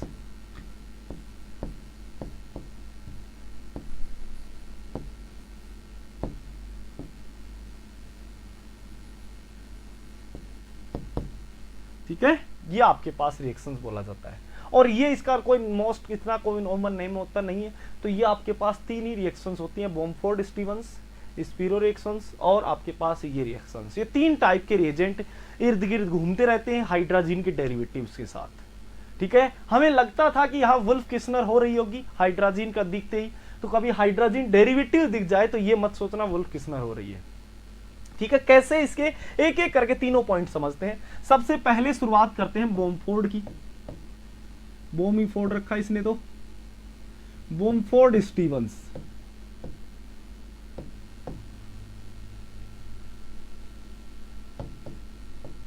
बॉम्फोर्ड Stevens reactions. ठीक है, देखो बॉम्फोर्ड स्टीवंस रिएक्शंस की बात करूं तो जैसे सबसे पहले मैंने कहा या तो आपके पास एल्डिहाइड गिवन होगा या फिर कीटोन गिवन होगा, और कीटोन गिवन हो या एल्डिहाइड हो उनका डीऑक्सीजनेशन करना है। तो बॉम्फोर्ड स्टीवंस के साथ क्या क्या मिलने वाला है, सबसे पहला तो हाइड्रोजन का डेरिवेटिव मिलेगा, ये हाइड्रोजन का डेरिवेटिव। उसके साथ मैंने कहा आपको या तो NaOMe देगा या फिर NaOH देगा, ये भी लिख दिया। ठीक है, ये दोनों रिएजेंट होंगे। अगर ये दोनों रिएजेंट दिख जाए तो समझ जाना क्या होगी, बॉम्फोर्ड स्टीवंस रिएक्शंस होगी। कैसे करेंगे, देखो यहां आपको पता है कि जब मैंने यहाँ रिडक्टिव एमिनेशन पढ़ाया था तो उसमें मैंने कहा था कि आपका जो अमोनिया होता है तो आप सिंपली यहाँ 11-12 से पढ़ते आ रहे हो कि यहाँ वाटर निकाल देते थे और वाटर निकाल करके एमीन का फॉर्मेशन कर देते थे। बताओ यही करते थे, यहाँ पर भी वही कहानी है जो हमने वुल्फ किस्नर में भी यही किया था। वुल्फ किस्नर में भी तो यही किया था कि आपका कार्बोनिल है और उस कार्बोनिल के साथ हमने क्या किया, कोई डेरिवेटिव ले लिया या हाइड्रोजन ले लिया। तो कि यहाँ क्या किया था वुल्फ किस्नर में कि यहां से ये H2O निकाल दिया था और क्या बन गया था N, और यहाँ NH, ये NH2, यही तो बन गया था भाई, ये इसी का फॉर्मेशन हुआ था वुल्फ किस्नर के अंदर। यहां पर भी वही कहानी है, यहां पर भी हम क्या करेंगे, यहां पर भी वही क्या करने वाले हैं, यही काम करने वाले हैं कि आपके पास जो कार्बोनिल है इस कार्बोनिल से H2O निकाल देंगे, और H2O निकालने के बाद यहां आपके पास रिएक्शन ये हो जाएगी। डायरेक्ट करना है, यहाँ कोई इसकी मैकेनिज्म नहीं, वो रिडक्टिव एमिनेशन के अंदर मैं इसकी मैकेनिज्म करा भी चुका हूं। ठीक है, क्या बन जाएगा यहां से, ये डबल बॉन्ड N और NH और TS, ये आपके पास फॉर्मेशंस हो गया है। ठीक है, अब यहां से फॉर्मेशंस होने के बाद देखो क्या करता है, जो ये नाइट्रोजन का लोन पेयर होता है, ये नाइट्रोजन का ये लोन पेयर है, ये क्या करता है, यहां से ये लोन पेयर डोनेट करता है। और आपको पता है TS जो होता है ये क्या होता है कि बेटर लिविंग ग्रुप होता है, मैं कहूं गुड लिविंग ग्रुप होता है, क्योंकि यहाँ टोसाइलेट होगा, स्टेबल होगा, निकलने। लिविंग ग्रुप किसको कहते हैं, अच्छा लिविंग ग्रुप किसको कहते हैं, जो निकलने के बाद स्टेबल हो जाए। तो यहां से ये आपका जैसे ही TS निकलेगा तो यहाँ क्या बन जाएगा, ये N डबल बॉन्ड N और यहाँ आपका NH। बताओ यही होगा, यहां से आपका TS निकल गया, और जैसे ही यहाँ TS निकला तो बताओ यहाँ क्या बन गया, ये पॉजिटिव चार्ज बन गया है। ठीक है, यहाँ पॉजिटिव चार्ज आ गया है। अब देखो यहां से ये आपका जो NaOMe था, यहां से क्या था, या फिर इसको ये NaOMe इसको इस तरह से ना लिख करके आप इस तरह सबसे पहले इसको ऐसे दिखा सकते हो सिंपली, कि जो बेस होगा भाई, बेस क्या काम करेगा, बेस NaOMe होगा, वो NaOMe क्या करेगा, इस एसिडिक हाइड्रोजन को निकाल लेगा। आप चाहे पहले निकालो बाद में निकालो, कोई इससे ज्यादा प्रॉब्लम नहीं होने वाली है। तो यहां से क्या निकाल लिया, ये एसिडिक हाइड्रोजन निकाल लिया NaMe ने, ये O- था, ये एसिडिक हाइड्रोजन निकाल लिया। अब ये क्या करेगा, यहां से अपना यहां शिफ्ट कर देगा, बताओ यहां से रेजोनेंस कर सकता है ना, ये रेजोनेंस करेगा तो बताओ क्या बन जाएगा, N डबल बॉन्ड N, और यहां से क्या बन जाएगा TS, ये आपका नेगेटिव चार्ज। जो आप पहले लोन पेयर डोनेट करते हो आप डोनेट कर सकते हो, यहां से यहां निकाल दो, यहां से ये निकाल दो, और यहां निकलते ही क्या बन जाएगा आपके पास, ये आपका N ट्रिपल बॉन्ड N, और ये नाइट्रोजन पे पॉजिटिव, यहां नेगेटिव, ये नेगेटिव बन गया। अब यहां से आपके डिपेंड करता है कि ये जो रिएक्शंस हुआ, ये फॉर्मेशन हुआ है, ये डिपेंड करता है कि रिएक्शन से कैसे जाएगी, वो किसके ऊपर डिपेंड करता है, वो डिपेंड करता है सॉल्वेंट के ऊपर। मैंने कहा ये आपका जो फॉर्म हुआ है, ये क्या फॉर्म हुआ है कि आपके पास ये N double triple bond N positive और यहां नेगेटिव, ठीक है, डाइजोमीथेन बन गया ये। और जैसे ही आपके पास ये बना तो ये डिपेंड करता है सॉल्वेंट के ऊपर। अगर आपके पास प्रोटिक सॉल्वेंट है, क्या है भाई, प्रोटिक सॉल्वेंट है, क्वेश्चन के अंदर अगर प्रोटिक सॉल्वेंट ले रखा है तो प्रोटिक सॉल्वेंट बताओ क्या करता है, पोलर प्रोटिक जो होते हैं वो H+ देने का काम करते हैं, और H+ देंगे तो यहां से बताओ इस पोलर प्रोटिक से ये नेगेटिव चार्ज क्या ले लेगा, H+, और H+ लेते ही यहां क्या बन जाएगा, N triple bond N positive बन जाएगा, और ये आपका हाइड्रोजन।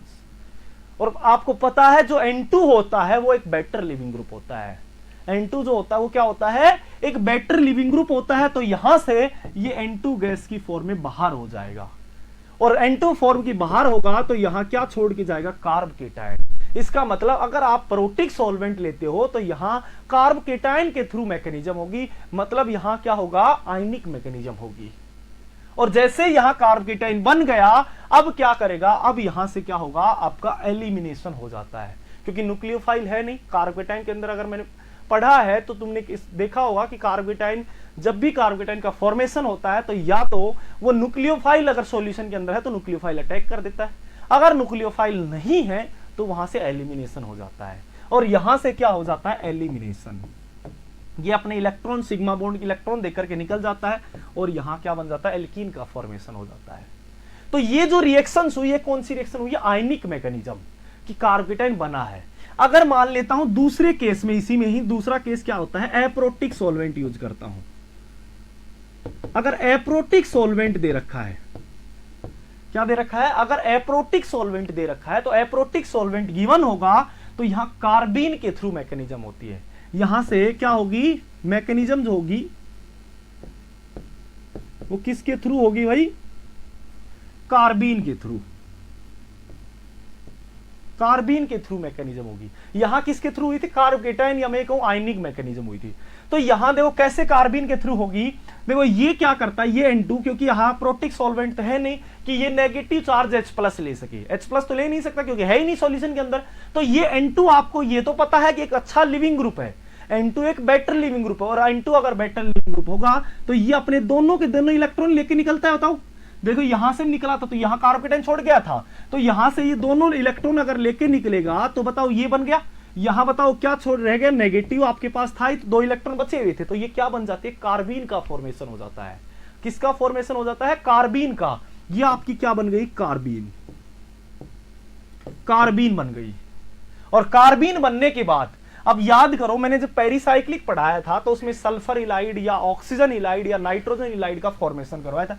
कैसे करवाया था याद हो तो, जैसे मेरे पास ये ऑक्सीजन है, ये कोई अल्कोहल था, और इस अल्कोहल में हम क्या करते थे, कार्बीन डाल देते थे भाई। तो कार्बीन क्या करती थी, कार्बीन क्या करती थी, यहां से ये OH अटैक कर देता था, यही तो OH अटैक करता था। जैसे यहां ईथर ले लिया, ROR ले लिया, तो ये OH क्या करता था, यहां से अटैक कर देता था, और अटैक करते ही यहां से कार्बीन के पास एक वैकेंट ऑर्बिटल होता है, सिंगलेट कार्बीन होती है तो एक वैकेंट ऑर्बिटल होगा, और अगर एक वैकेंट ऑर्बिटल होगा तो यहां इजीली अपने इलेक्ट्रॉन डोनेट करेगा, और डोनेट करते ही यहां क्या बन जाएगा आपके पास, ये ऑक्सीजन, ये R, और यहां क्या हो जाएगा CH2 नेगेटिव, क्योंकि इस ऑक्सीजन से ये 2 इलेक्ट्रॉन ले रहा है, और 2 इलेक्ट्रॉन अगर एक्सेप्ट कर रहा है तो यहां क्या बन जाएगा, पॉजिटिव चार्ज, यहां क्या बन जाएगा, पॉजिटिव चार्ज। और हम इसको क्या कहते थे, ऑक्सीजन इलाइड। ऐसे ही आपका क्या होगा, सल्फर भी होगा, सल्फर भी करता था, याद करो कि कार्बीन डाल देते थे तो कार्बीन क्या करता था, यहां से अपने इलेक्ट्रॉन डोनेट करता है, और इलेक्ट्रॉन डोनेट करते ही यहां आपका R बन जाएगा, और ये आपका CH2 नेगेटिव, क्योंकि 2 इलेक्ट्रॉन कार्बीन एक्सेप्ट कर रहा है तो नेगेटिव चार्ज जो इलेक्ट्रॉन लेता है उसे क्या, वो उसके ऊपर क्या आएगा, नेगेटिव चार्ज, और इलेक्ट्रॉन डोनेट करता है उसके ऊपर क्या आएगा, पॉजिटिव चार्ज। ये बनाते थे हम, ये हमारा सल्फर इलाइड, ऐसी नाइट्रोजन इलाइड बनाते थे। सेम कहानी यहां पर भी होगी कि आपका कार्बीन बन जाता है, तो इसमें जो साइड में हाइड्रोजन होता है, इसके दो सिग्मा इलेक्ट्रॉन होते हैं, ये दोनों सिग्मा इलेक्ट्रॉन इस कार्बीन को डोनेट कर देता है। ये दोनों सिग्मा इलेक्ट्रॉन इस कार्बीन को डोनेट कर देता है। जैसे ही डोनेट करेगा तो बताओ यहां तो एल्कीन बन गई, और ये कार्बीन अगर ये क्या क्या है, इस कार्बीन इलेक्ट्रॉन एक्सेप्ट किया है, तो बताओ इसके ऊपर क्या आ जाएगा, नेगेटिव चार्ज। इस कार्बीन के ऊपर क्या आ गया, नेगेटिव, और बाद में इसका वर्कअप करवा दिया जाता है, मतलब H+ दे दिया जाता है, और H+ देते ही यहां क्या बन जाता है, हाइड्रोजन। देखो यहां से भी जो प्रोडक्ट आया वो एल्कीन ही आई है, यहां से भी प्रोडक्ट एल्कीन ही आई है। आपके पास प्रोडक्ट जो आ रहा है वो एल्कीन ही आ रही है। ये बात ध्यान रखो कि आप प्रोडक्ट में चाहे पोलर प्रोटिक सॉल्वेंट यूज कर रहे हो, चाहे एप्रोटिक सॉल्वेंट यूज करो, प्रोडक्ट में कोई चेंजिंग नहीं होने वाला है, पर जो मैकेनिज्म है वो चेंज हो जाएगी, जो मैकेनिज्म होगी वो चेंज हो जाएगी। बस ये बात ध्यान रखनी है आपकी। फटाफट बताओ, क्या यहां तक किसी कोई प्रॉब्लम है? फटाफट बोलो भाई। विनय, क्वेश्चन नंबर 2।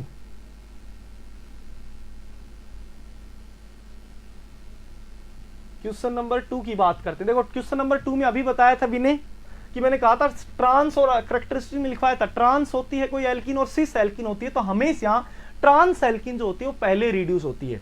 ये जो एल्कीन है ये आपकी ए एल्कीन, ये क्या है, देखो ट्रांस एल्कीन है, ये क्या है, ट्रांस, देखो ये एल्कीन क्या है, ट्रांस एल्कीन। और ये जो एल्कीन है, ये एल्कीन कौन सी है भाई, सिस एल्कीन है। देखो विनय, ये आपकी क्या है, सिस एल्कीन है। तो सिस एल्कीन को रिड्यूस नहीं करता और ट्रांस हो कर देता है। ठीक है विनय, फटाफट बोलो भाई यहां तक। ठीक है, अब आपके मन में यह भी सवाल आ रहा होगा, सर शॉर्टकट बता दो, इतनी सारी मैकेनिज्म हम करेंगे तो काफी टाइम लग जाएगा, बहुत सारा टाइम लग जाएगा। तो हमने क्या यहां शॉर्टकट कैसे करेंगे कि भाई कोई भी कार्बोनिल हो और उस कार्बोनिल के साथ अगर ये रिएजेंट दिख जाते हैं, दोनों रिएजेंट अगर दिख जाते हैं, ये कोई कार्बीन है और इसके कार्बोनिल है, और इसके साथ ये आपका रिएजेंट हाइड्रोजन डेरिवेटिव,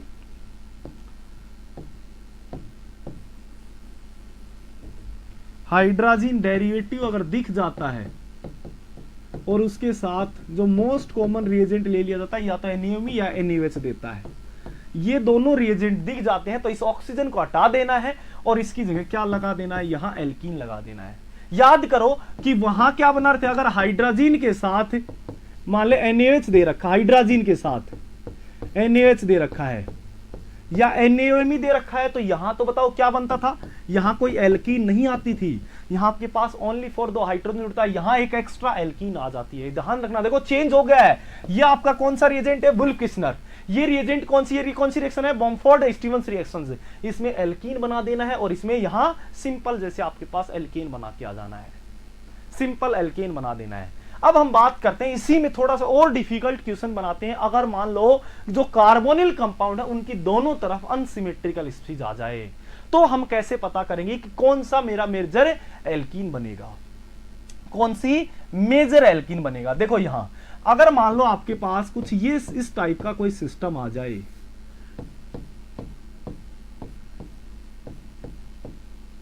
ये मिथाइल जोड़ दिया गया और यहां क्या डाल दिया गया, हाइड्रोजन NH2 और ये NH2 हाइड्रोजन डेरिवेटिव, और क्या डाल दिया, NaOH। तो यहां चाहे प्रोटिक हो चाहे एप्रोटिक हो, बताओ सॉल्वेंट से तो कुछ चेंज नहीं होने वाला, बस मैकेनिज्म चेंज हो जाएगा, प्रोडक्ट तो वही आने वाला है। आप चाहे दोनों मैकेनिज्म किसी से जाओ कोई फर्क नहीं पड़ता इससे। पर यहां मुझे एक चीज समझ में क्या आ गई कि भाई यहां मुझे क्या बनाना, एल्कीन बनानी है, कार्बोनिल को हटाना है और उसकी जगह क्या बनानी है, एल्कीन बनानी है। पर प्रॉब्लम क्या आ गई, प्रॉब्लम यहां ये आ गई कि यहां दो टाइप के प्रोडक्ट बन रहे हैं मेरे पास। अगर मैं इस कार्बोनिल को हटाता हूं तो यहां एक तो इस साइड में एल्कीन बना सकता हूं, एक तो मैं यहां एल्कीन बना सकता हूं, और एक आपके पास जो एल्कीन बन सकती है वो कौन सी बन सकती है भाई, ये एल्कीन बन सकती है। क्योंकि कार्बोनिल आपका यहां है तो इसका यहां एल्कीन उसके एडजेसेंट तो बनाओगे, या तो यहां एल्कीन हो सकती है इस कार्बन पे। दो टाइप, दोनों ही एल्कीन मेरी अलग अलग है, दोनों ही एल्कीन क्या है, अलग अलग एल्कीन है। तो हमेशा देखो जब भी प्रोडक्ट की बात होगी, ठीक है भाई, देखो जब भी हमें प्रोडक्ट की बात करनी है अनसिमेट्रिकल आ जाए, देखो पिछली बार यहां हमने क्या लिया था, सिमेट्रिकल लिया था, पर अगर अनसिमेट्रिकल आ जाता है तो हमें कहां बनाना है, इन दोनों में से अगर मैं बात करूं थर्मोडायनेमिक स्टेबल एल्कीन की बात करता हूं, तो आप क्या कहोगे कि थर्मोडायनिक प्रोडक्ट हमेशा ध्यान रखना है कि प्रोडक्ट की स्टेबिलिटी देखी जाती है, उसे इंटरमीडिएट से कोई मतलब नहीं होता कैसी रिएक्शंस आ रही है, स्लो आ रही है, फास्ट आ रही है। जब भी प्रोडक्ट की स्टेबिलिटी की बात, मतलब थर्मोडायनिक स्टेबिलिटी की बात होती है, तो हमेशा वहां प्रोडक्ट की स्टेबिलिटी देखी जाती है। जब भी मैंने क्या स्टेटमेंट बोली है, जब भी थर्मोडायनिक स्टेबिलिटी की बात आती है तो हमेशा प्रोडक्ट की स्टेबिलिटी देखी जाती है। और यहां जो रिएक्शंस होती है, जब बॉम्फोर्ड यहां स्टीवंस रिएक्शन होती है, तो इसमें थर्मोडायनिक प्रोडक्ट बनता है।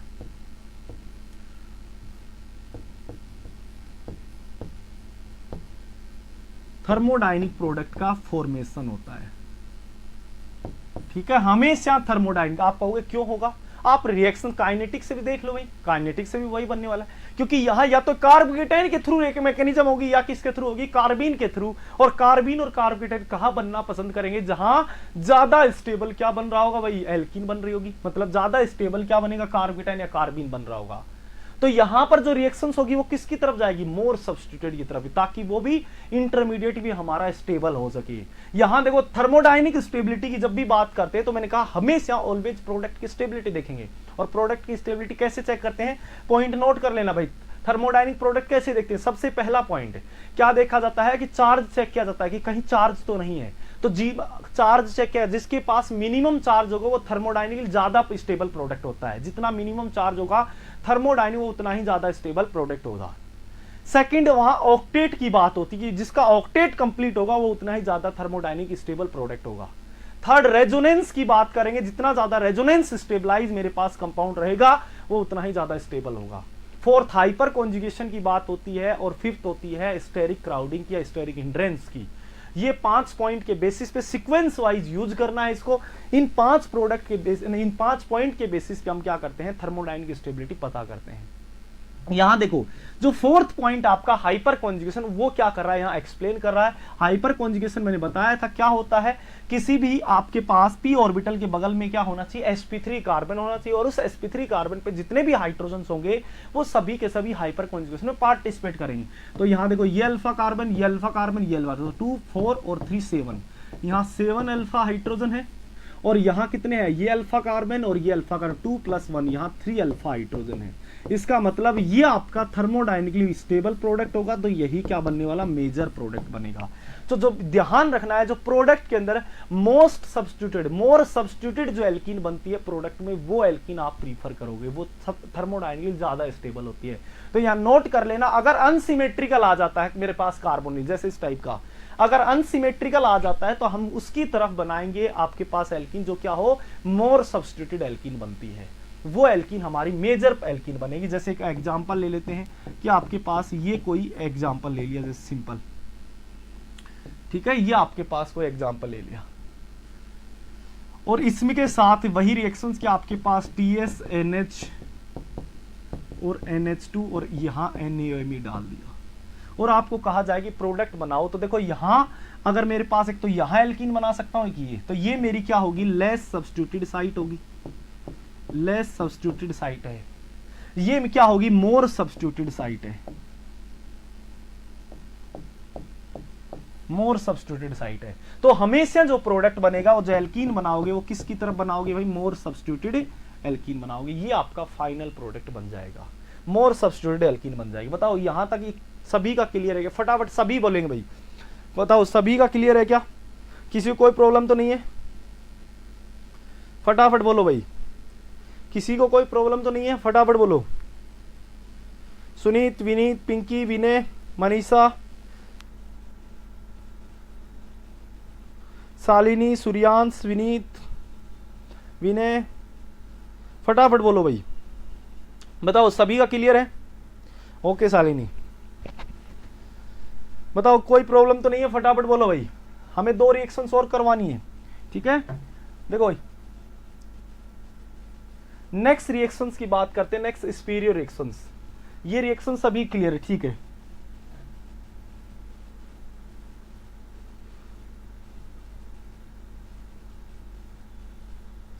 Thank you Suryansh. देखो नेक्स्ट ये बॉम्फोर्ड रिएक्शंस में बता रहा हूं, हर दूसरे में नेट के एग्जाम में आप देखोगे तो स्टेटमेंट की फॉर्मूले की वो मल्टीपल स्टेप क्वेश्चन, 4 मार्क्स में ये रिएक्शन सब पूछी जाती हैं। देखो 4 मार्क्स के जब भी ऑर्गेनिक के क्वेश्चन पूछे जाते हैं तो मल्टीपल स्टेप होते हैं, मतलब मोर देन 1 रिएजेंट की वो स्टेप होती हैं। तो आपको उनमें से ये एक स्टेप जरूर मिलती है। और हमेशा जब भी प्रोडक्ट बनाते हो तो ये बात ध्यान रखनी है मेरी बात, कि आप ऑप्शन जरूर चेक करोगे। अगर मान लो 5 रिएजेंट की कोई स्टेप है, 5 मतलब 5 स्टेप है, अगर आपको हो सकता है 4 रिएजेंट भी नहीं आए और एक रिएजेंट आता है तो भी आप क्वेश्चन पे सही टिक करके आ सकते हो उस एक रिएजेंट की बदौलत। बस जो रिएजेंट आपको आता है वो रिएजेंट आपको हर एक पॉइंट ध्यान होना चाहिए कि वो किसको रिड्यूस करता है किसको नहीं करता है, क्योंकि आपको ऑप्शंस ऐसे बना के देता है कि वो उसमें से जो आपका एक रिएजेंट आता है वो रिएजेंट में कुछ जो वो रिड्यूस नहीं करता उसको रिड्यूस करवा के दिखा रहा होगा, और जिसको रिड्यूस करवाना होता उसको नहीं भी रिड्यूस करवा के दिखा रहा, ऐसे ऑप्शंस बना के दिखाता है। तो वो ध्यान रखना है कि आपको ये नहीं करना है कि मान लो मुझे कोई रिएजेंट नहीं आ रहा है, 1-2 रिएजेंट नहीं आया और समझ में नहीं आ रहा है कैसे, उनमें से 1-2 रिएजेंट भी आपको आ रहा है तो ऑप्शंस की तरफ चला जाना है, ऑप्शंस देख करके आप टिक कर लेना है, ये देख लेना है कि कौन सा रिएजेंट में किसको रिड्यूस करता है किसको नहीं करता है। ठीक है, सेकंड रिएक्शन स्टार्ट करते हैं आपकी स्पेरियो रिएक्शंस।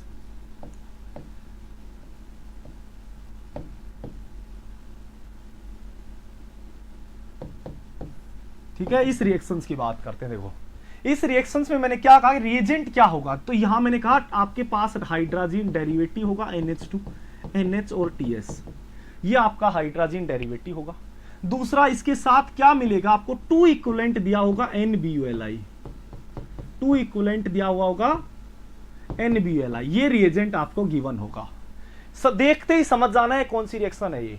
ठीक है, अब इसकी भी बात कर ले, मैंने कहा ये भी डीऑक्सीजनेशन करता है, जैसे ये मैंने कोई कार्बोनिल कंपाउंड ले लिया और इस कार्बोनिल कंपाउंड के साथ सबसे पहली स्टेप बताओ क्या होगा, आपका हाइड्रोजन डेरिवेटिव आएगा, ये आपका हाइड्रोजन डेरिवेटिव आ गया। यहां से बताओ क्या करोगे, H2O निकाल दोगे, सिंपल यहां से H2O रिमूव हो जाएगा। बताओ क्या बन जाएगा, यहां डबल बॉन्ड NH और TS, बताओ यही बन जाएगा। और ये बनने के बाद अब यहां मैंने क्या डाले हैं, 2 इक्विवेलेंट ऑफ NaBuLi, NaBuLi के 2 इक्विवेलेंट डाल दिए। बताओ 2 इक्विवेलेंट डालेगा तो देखो एक तो ये आपके पास हाइड्रोजन है, देखो यहाँ एसिडिक हाइड्रोजन ये है, नाइट्रोजन के पास एसिडिक हाइड्रोजन, और एक बताओ जैसे आपका कार्बोनिल होता है तो इसके बगल वाला जो ये हाइड्रोजन होता है बताओ एसिडिक हाइड्रोजन होता है, क्यों, क्योंकि इससे निकलने के बाद यहां क्या बन जाता है, इनोलेट आयन बन जाता है, और मतलब मेरा नेगेटिव चार्ज रेजोनेंस स्टेबलाइज हो जाता है। तो ऐसे ही बताओ यहां जब आपके पास इमीनियम आयन होगा और यहां कोई स्ट्रॉन्ग बेस, ये NaBuLi क्या है, स्ट्रॉन्ग बेस, तो अगर यहां स्ट्रॉन्ग बेस होगा तो ये क्या करेगा, इसके लिए ये भी एसिडिक हाइड्रोजन होगा, तो यहां से भी आपका क्या कर सकता है, एसिडिक हाइड्रोजन बना सकता है ये। इसका मतलब यहां से ये हाइड्रोजन एसिडिक होगा, बताओ ये हाइड्रोजन क्या होगा, आपका एसिडिक हाइड्रोजन होगा। एक ये नाइट्रोजन पे एसिडिक हाइड्रोजन है और एक ये कार्बन के ऊपर एसिडिक हाइड्रोजन है। ये NaBuLi क्या करेगा, इन दोनों एसिडिक हाइड्रोजन को क्या कर लेगा, एब्स्ट्रैक्ट कर लेगा और क्या बना देगा भाई, यहां से आपके पास ये N-TS और यहां एक नेगेटिव चार्ज, बताओ यही तो बनाएगा। यहां से दोनों से क्या निकाल लेगा, एसिडिक हाइड्रोजन निकाल लेगा। अब देखो यहां नेक्स्ट पेज में लिख देता हूं इसको, कि यहां आपका मैं एक एक करके इसको निकाल लेता हूं। ठीक है, यहां एक बार NH रख लेता हूं, ठीक है, एक एक करके निकाल लेता हूं कि यहां सबसे पहला तो ये एसिडिक हाइड्रोजन निकाल लिया फर्स्ट NaBuLi ने, तो फर्स्ट NaBuLi ने ये एसिडिक हाइड्रोजन निकाला, तो बताओ क्या हुआ, यहां से ये निकाला और यहां से इसको बाहर कर दिया, बताओ यही तो होगा। और ये होगा यहां से TS as a leaving group बाहर हो गया, तो इनके बीच में क्या बन गया, डबल बॉन्ड, यहां क्या हो चुका है, सिंगल बॉन्ड आ चुका है, यहां डबल बॉन्ड और NH, ये आपका NH। ठीक है, और ये NH हो गया, तो अब यहां से आपका दूसरा जो NaBuLi होगा, ये NaBuLi क्या करेगा, इस एसिडिक हाइड्रोजन को भी एब्स्ट्रैक्ट कर लेगा और यहां क्या बन जाता है आपके पास N डबल बॉन्ड N-, यही बन जाएगा, यही बन जाएगा। अब देखो यहां से ये आपके पास यहां से यहां गया, ये यहां से यहां शिफ्ट हुआ, क्यों ये रिएक्शन हो रही है, क्योंकि इसका ड्राइंग फोर्स क्या है, N2 गैस है। मैंने अभी बताया था N2 गैस निकलने का मतलब होता है सिस्टम की एंट्रोपी बढ़ना, और सिस्टम की जितनी ज्यादा एंट्रोपी बढ़ेगी वो उतना ही कंपाउंड स्टेबल होगा, क्योंकि जितनी ज्यादा पॉजिटिव होगी एंट्रोपी उतनी ही आपका डेल जी होगा वो नेगेटिव होगा। थर्मोडायनिक में आप अच्छे से पढ़ते हो रिएक्शंस। ठीक है, अब यहां से ये N2 गैस लीव कर गई, N2 निकलते ही यहां क्या बन गया, नेगेटिव चार्ज, यहां क्या बन गया, नेगेटिव चार्ज। अब देखो यहां जब नेगेटिव चार्ज बन जाता है तो इसके साथ क्या दिए जाएंगे, इलेक्ट्रोफाइल। क्या मिलेंगे, इलेक्ट्रोफाइल। देखो यहां नेगेटिव चार्ज को इस तरह से भी लिख सकते हो, इसी को ही। बताओ यहां क्या था, लिथियम था, और लिथियम प्लस है तो ये जो भी नेगेटिव चार्ज बनता है इसको कोऑर्डिनेट कर लेता है। मतलब आप इस तरह से लिख सकते हो इसको, चाहे ऐसे दिखा दो और चाहे ऐसे दिखा दो। बताओ एक ही तो बात है इस दोनों में, दोनों का मतलब एक ही तो है। तो यहां से इस तरह से बना दिया। अब देखो यहां पर क्या क्या हो सकता है, क्या क्या मिल सकता है। सबसे पहला H+ मिल सकता है, इसके आगे H+ मिलेगा तो यहां सिंपली ये H+ जोड़ दोगे, या फिर कोई इलेक्ट्रोफाइल मिल सकता है। इलेक्ट्रोफाइल जैसे मेरे पास ये इलेक्ट्रोफाइल हो गया, इलेक्ट्रोफाइल जैसे कोई एल्किल हैलाइड हो गया, कोई आपके पास एल्डिहाइड हो गया, कोई या CO2 हो गया इस टाइप से, ठीक है। कोई भी इलेक्ट्रोफाइल गिवन हो सकता है, और इलेक्ट्रोफाइल होगा तो यहां क्या जुड़ जाएगा भाई, आपका इलेक्ट्रोफाइल। ये आपकी रिएक्शन स्पायर रिएक्शन हो जाएगी। मतलब पहली स्टेप में क्या मिलेगा आपको, यह सब जो सारी की सारी स्टेप होंगी साथ ही लिखी मिलेंगी। हाइड्रोजन डेरिवेटिव, दूसरा 2 इक्विवेलेंट ऑफ NBLI, और उसके साथ या तो कोई इलेक्ट्रोफाइल होगा या फिर क्या होगा, H+ का सोर्स होगा, या क्या होगा, H+ का सोर्स होगा। जैसे मैं एक एग्जांपल लेके समझता है। देखो ये मान लो मेरे पास कोई एग्जांपल दे दिया, ये कोई कार्बोनिल दे दिया, इसी शॉर्टकट डायरेक्ट देखो यहां क्या निकल के आता है। कोई मैकेनिज्म करने की जरूरत नहीं है भाई आपको, डायरेक्ट, क्योंकि रिएजेंट आपको डायरेक्ट करना है ताकि टाइम बचे। तो यहां आपका क्या है, हाइड्रोजन डेरिवेटिव ले लिया, ये आपका ले लिया हाइड्रोजन डेरिवेटिव, ठीक है। यहां 2 इक्विवेलेंट ऑफ NBLI ले लिया, 2 इक्विवेलेंट, ठीक है। और यहां सेकंड स्टेप में आपने डाल दिया H+ सोर्स, H+ डाल दिया, और आपको कहा जाए कि रिएक्शंस करो। तो देखो यहां सबसे पहला कि आपके पास देखो यहां ये रिएक्शंस होकर के बना क्या है, आपके पास ये नेगेटिव मैं कहूं ये बन गया।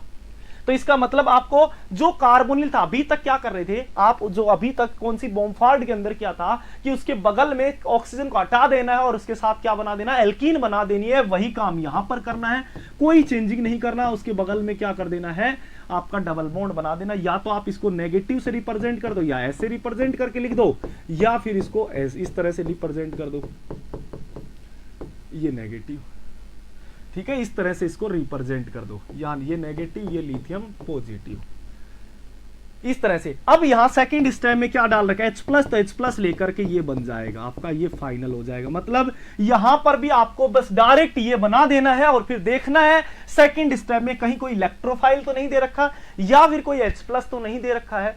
तो आपके पास अगर ये दे रखा है तो रिएक्शंस को कंप्लीट कर दोगे, ठीक है। अब यहां जैसे एक और एग्जांपल ले लेता हूं इसी में ही,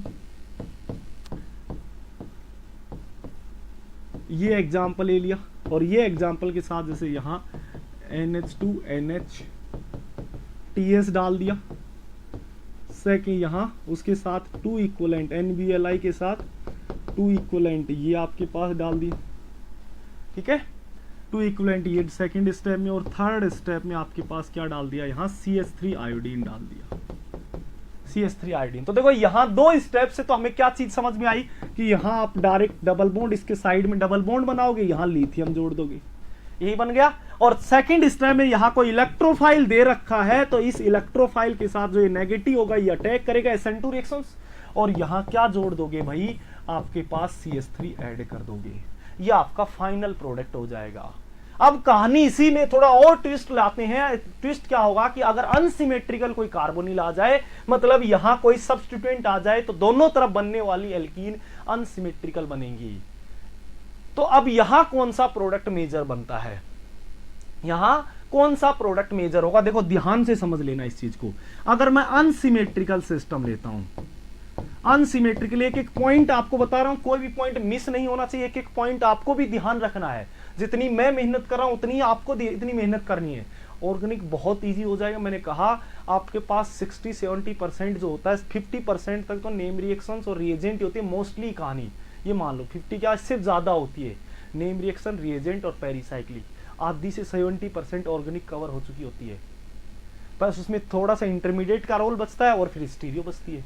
और बताओ क्या बचेगा उसमें, और कुछ रहे उस रिएक्शन मैकेनिज्म होता है वैसे, ठीक है। तो ये 3-4 टॉपिक के ही इर्द गिर्द घूमती रहती है वैसे ऑर्गेनिक। और क्योंकि यहाँ हमारा बेस ही तैयार नहीं होता है, और उस बेस तैयार नहीं होने की वजह से हम आगे के जो एडवांस टॉपिक होते हैं वो नहीं सीख पाते हैं।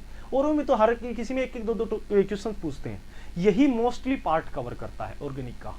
और सबसे डिफिकल्ट भी ऑर्गेनिक होती है, क्योंकि वह हर एक टॉपिक एक दूसरे से लिंक्ड होता है।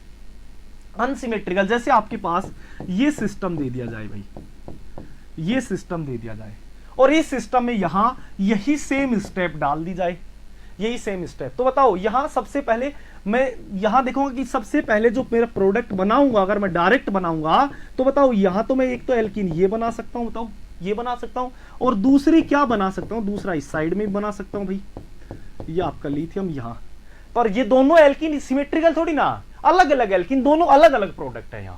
तो इसका मतलब मेजर मुझे ढूंढना पड़ेगा प्रोडक्ट। मेजर बताओ, देखो कौन सा, हमेशा जब भी मेजर की बात आती है तो हमेशा जो मैकेनिज्म होती है वो चीज एक्सप्लेन कर देती है। मैकेनिज्म के पास पहुंच जाओ। मैकेनिज्म ने क्या कहा, देखो यहां आपका क्या कर रहा है, ये एनबीएलआई, पहला जो आपके पास एनबीएलआई है, बताओ ये यहां से एसिडिक हाइड्रोजन निकालता है। यहां देख पा रहे हो कि ये एसिडिक हाइड्रोजन जिस साइड से निकालता है उसी साइड में ही क्या बनता है भाई, डबल बॉन्ड बनता है। देखो यहां नेगेटिव, इस कार्बन से एसिडिक हाइड्रोजन निकाला है, इस कार्बन से निकाला तो यही नेगेटिव बना, और तो यही क्या बनेगा, यहां से ये इलेक्ट्रॉन जब देगा तो यहीं से क्या बनाएगा, डबल बॉन्ड का फॉर्मेशन करेगा। देख सकते हो यहां पर ये नेगेटिव यहां बनाया तो यहां डबल बॉन्ड। अगर आप नेगेटिव यहां बनाते तो इस साइड में डबल बॉन्ड लिखते, या इस साइड में डबल बॉन्ड लिख देते। तो इसका मतलब जहां नेगेटिव बनेगा वहीं डबल बॉन्ड आने वाला है, जहां नेगेटिव बनेगा वहीं पर क्या आने वाला है, डबल बॉन्ड। यहां से देख लेते हैं नेगेटिव चार्ज कहां आएगा। देखो कौन सा नेगेटिव चार्ज स्टेबल होगा, बताओ एनबीएलआई जो होगा वो, या तो मेरे पास दो टाइप के नेगेटिव चार्ज बना सकते हैं, इसको रफ कर देता हूं भाई, ठीक है। यहां दो टाइप की, या तो इस साइड से ये एसिडिक हाइड्रोजन निकाल सकता है या फिर ये एसिडिक हाइड्रोजन निकाल सकता है। यहां से हम देख लेंगे कि बनने वाला जो नेगेटिव चार्ज होगा वो कौन सा ज्यादा स्टेबल होगा। एक ये नेगेटिव चार्ज बन सकता है और एक आपका ये नेगेटिव चार्ज बन सकता है। इन दोनों में से बताओ कौन सा नेगेटिव चार्ज ज्यादा स्टेबल होगा। सेकंड वाला, ये नेगेटिव चार्ज ज्यादा स्टेबल होगा। क्यों? क्योंकि यहां आपका ये मिथाइल ग्रुप क्या लगाएगा, ये आपका प्लस आई लगा करके इसको डोनेट करेगा, तो ये नेगेटिव चार्ज अनस्टेबल हो जाएगा। मतलब इस मिथाइल प्लस आई की वजह से ये क्या होगा, लेस स्टेबल, जबकि ये मिथाइल जो होगा ये नेगेटिव चार्ज मोर स्टेबल होगा। तो इसका मतलब यहां सीधा सा ये क्या कह सकता हूं, जिस साइड में नेगेटिव चार्ज बनेगा उसी साइड में क्या बनानी, एल्कीन। मतलब यहां एल्कीन बनाओगे क्योंकि ये तो आपका लेस स्टेबल है, तो यहां एल्कीन, तो एल्कीन यहां बनाया, तो बताओ क्या प्रोडक्ट बन गया, यहां से क्या इंटरमीडिएट निकल के आएगा। सोचो यहां ये लिथियम और ये आ गया, बताओ ये कौन सी एल्कीन है, लेस स्टेबल। यहां ना कौन सी आपके पास ये बनाया है, यही तो बनेगा इस साइड में, जिस साइड में H प्लस निकलेगा उसी साइड से। H प्लस कहां से निकाला है, लेस सब्स्टिट्यूटेड साइड से, तो एल्कीन भी कहां बनेगी, लेस सब्स्टिट्यूटेड साइड में। मतलब यहां जो प्रोडक्ट आता है वो काइनेटिक प्रोडक्ट बनाता है। क्या बनाता है भाई, काइनेटिक, काइनेटिक प्रोडक्ट का फॉर्मेशन करेगा, काइनेटिक फॉर्मेशन का। मतलब ये सीधा सा लिख सकते हो आप, कौन सी एल्कीन बनाओगे, less substituted alkene, less substituted alkene form करोगे, ये आपकी मेजर होगी, लेस सब्स्टिट्यूटेड एल्कीन फॉर्म करोगे। बताओ बोम्फार्ड में क्या कहता, बोम्फार्ड में मोर सब्स्टिट्यूटेड एल्कीन होती है, जबकि यहां स्पीरियो के अंदर क्या होती है, लेस सब्स्टिट्यूटेड एल्कीन का फॉर्मेशन करना होता है। और लेस सब्स्टिट्यूटेड ये एल्कीन बनी, अब यहां से क्या डाल दिया आपने, CH3 कोई भी यहां मेरे पास क्या होगा, यहां इलेक्ट्रोफाइल होगा या H प्लस होगा, तो ये नेगेटिव था, ये पॉजिटिव था, ये नेगेटिव, यहां SN2 अटैक कर देगा। बताओ क्या बन जाएगा, यहां से ये मिथाइल जुड़ गया। तो हमेशा ये बात ध्यान रख लेना कि लेस सब्स्टिट्यूटेड एल्कीन जो होगी वो ज्यादा स्टेबल क्या बनाएगी, यहां प्रोडक्ट बना रही होगी, ज्यादा स्टेबल प्रोडक्ट। फटाफट बोलो, ये चीज समझ में आ गई क्या, ये चीज समझ में आ गई है तो ये क्वेश्चंस करो भाई।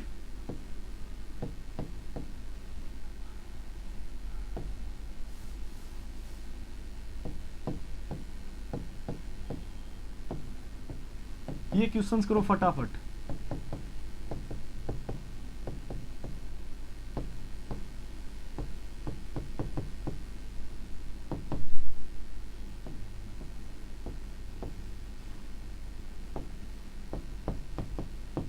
ये क्वेश्चंस करो। देखो यहां ये क्वेश्चंस की बात करता हूं। सबसे पहले ये चीज हमें समझ में आ गई, कौन सी है, बॉम्फोर्ड है ना, सॉरी स्पेरी रिएक्शंस है। तो यहां कौन सा बनाएगा, बताओ कौन सी एल्कीन होगी, लेस सब्स्टिट्यूटेड एल्कीन। मतलब बताओ प्रोडक्ट हो जाएगा। फटाफट बोलो, ये चीज समझ में आ गई क्या, फटाफट बोलो भाई, क्या ये चीज समझ में आ गई, फटाफट बोलो।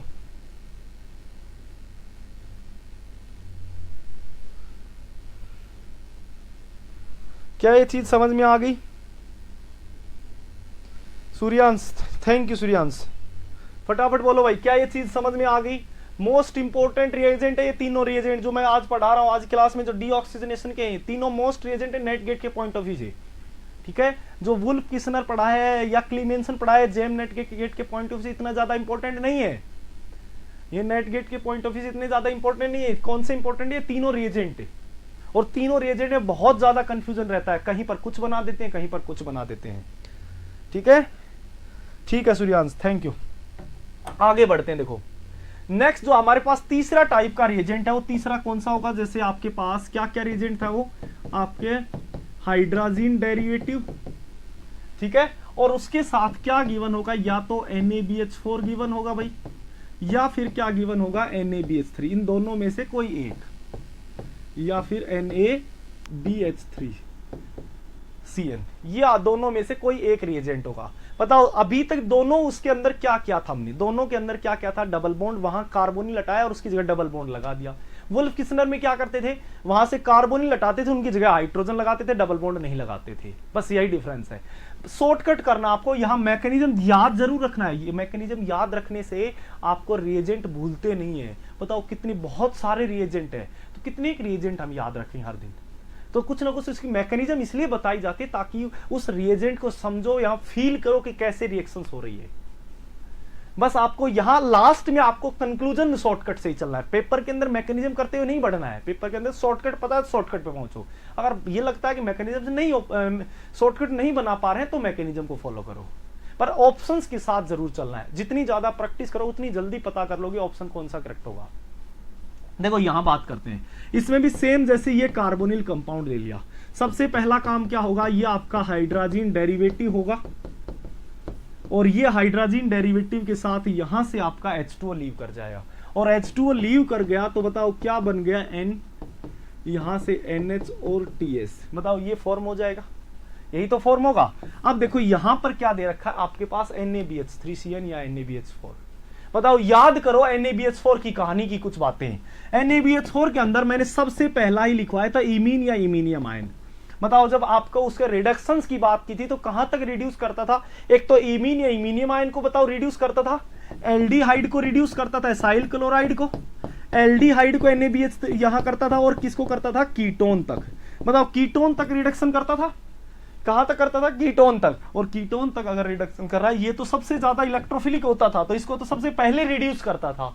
वही तो कहानी रखी है यहां पर भी, आपके पास इमीन बना करके दे रखा है। तो इसका मतलब क्या हुआ कि जिसको यहां आपका हाइड्राइड डोनेट करेगा, इसकी प्रॉपर्टी ही क्या है NaBH4 की? कि NaBH4 की जो प्रॉपर्टी है भाई वो क्या है? कि हाइड्राइड का डोनेट करना। यहां से हाइड्राइड डोनेट करेगा, देखो वही रिएक्शन से घूम फिर करके यहां से अटैक कर दिया, यहां क्या बन गया आपका? NH और TS। ये आपका हाइड्रोजन जुड़ चुका है। ठीक है, अब देखो यहां पर क्या होगा आपके पास? ये जो लोन पेयर होगा नाइट्रोजन का, ये लोन पेयर यहां से यहां डोनेट करेगा, क्योंकि मुझे पता है TS जो होता है वो एक बेटर लीविंग ग्रुप होता है, तो यहां से लीव करवा देता है। TS बाहर कर देगा। TS जैसे ही बाहर होगा तो यहां बन क्या जाएगा? देखो यहां नाइट्रोजन, यहां डबल बॉन्ड और यहां NH, ये आपके पास बन जाएगा। और अब क्या होता है? अब देखो ये हाइड्रोजन यहां से आपका N2 गैस निकलने वाला है, क्योंकि ड्राइंग फोर्स होता है, वो गैस जब भी निकलती है तो उसका ड्राइंग फोर्स बहुत ही ज्यादा स्टेबल N2 गैस बनती है, एंट्रोपी बढ़ती है। तो ये ड्राइंग फोर्स जो होता है वो कौन सा होता है? N2 गैस का निकलना। तो यहां से ये आपके पास यहां से यहां शिफ्ट होगा, और यहां क्या बनेगा? पॉजिटिव। तो यह हाइड्रोजन यहां चला जाता है, इसके पास यह हाइड्रोजन यहां चला जाता है। बन क्या जाएगा बताओ? यहां से क्या बन जाएगा? या आप इस तरह से लिख सकते हो इसको, यहां मेरे पास ये डबल बॉन्ड, ये आपके पास NH, तो ये हाइड्रोजन या यहां से यहां और ये यहां से यहां। बताओ क्या बन जाएगा? ये हाइड्रोजन ये ले लिया, प्लस यहां से N2 बन गया। देखो इतना, इसका मतलब क्या हुआ कि अभी तक देखो दो ही प्रोडक्ट बन रहे हैं। जो मैं 4 टाइप के डेरिवेटिव हाइड्रोजन और उसके डेरिवेटिव की बात की, तो 4 ही टाइप के बने हैं भाई। देखो यहां कौन कौन से बने हैं, चारों का मैं समराइज कर रहा हूं। एक मैंने कौन सा केस लिया? यहां NH2 हाइड्रोजन। दूसरा केस हाइड्रोजन इन बेसिक। ठीक है, दूसरा आपके पास NH2 NH और TS, यहां NaMe। यह आपके पास तीसरा आपका NH2 NH और TS, यहां कौन सा है? NaMe के बाद NBli, 2 इक्वलेंट, और फोर्थ कौन सा हो जाएगा NH2 NH और TS, और कौन सा NaBH4 या NaBH3CN। ये 4 कहानी है, ठीक है। इसमें बताओ क्या हुआ था, कार्बोनिल ये था और कार्बोनिल से बताओ क्या बना देता था, ये बना देता था सॉल्ट, ठीक है। इसकी बात करते हैं, देखो इसकी कहानी की बात करते हैं। यहां कार्बोनिल था, ये रिएजेंट यूज करते थे, क्या बना देता था, ये आपका, ये दोनों तो सेम बना रहे हैं। यहां पर ये कार्बोनिल था, यहां पर ये कार्बोनिल था, बताओ ये रिएजेंट यूज करते थे, कौन सा बनता था, यहां NaMe होता था, थर्मोडायनिक प्रोडक्ट है। यहां कौन सा बनता था, थर्मोडायनिक प्रोडक्ट, ये बन जाएगा एल्कीन। यहां बताओ ये मेरे पास अगर कार्बोनिल होता है, ये आपके पास यहां कौन सा बनता है, काइनेटिक, मतलब लेस सब्स्टिट्यूट, यहां मोर सब्स्टिट्यूट एल्कीन, यहां लेस सब्स्टिट्यूट एल्कीन। यही कंक्लूजन है बस, इसके अलावा जो मैं कहानी बताई है इनके अलावा कुछ नहीं है, बस यही कहानी घूम फिर के हो रही है। बस इन दोनों के प्रोडक्ट सेम बन रहे हैं, इनके डिफरेंट, ये दोनों एल्कीन बन रही है, यहां दोनों एल्केन, यहां दोनों एल्कीन बन रही है, पर ये दोनों एल्कीन डिफरेंट है। यहां मेजर थर्मोडायनिक, यहां काइनेटिक मेजर बन रहा है, यहां काइनेटिक मेजर बन रहा है। बस ये 4 केसेस आपको ध्यान रखने हैं। अब देखो इसी में ही सबसे पहला केस तो मैंने क्या बताया कि कार्बोनिल हटाओगे NaBH3CN दिख गया, कार्बोनिल हटाओगे इसकी जगह पे हाइड्रोजन लगा दोगे, यही करना है, बताओ। अब इसी के साथ ये फर्स्ट केस था इसका। दूसरा, ये मोस्ट इंपॉर्टेंट, इस रिएजेंट के लिए जो यूज किया जाता है वो alpha beta unsaturated carbonyl compound के लिए भी यूज करते हैं। दूसरा कौन सा होगा, alpha beta unsaturated carbonyl compound.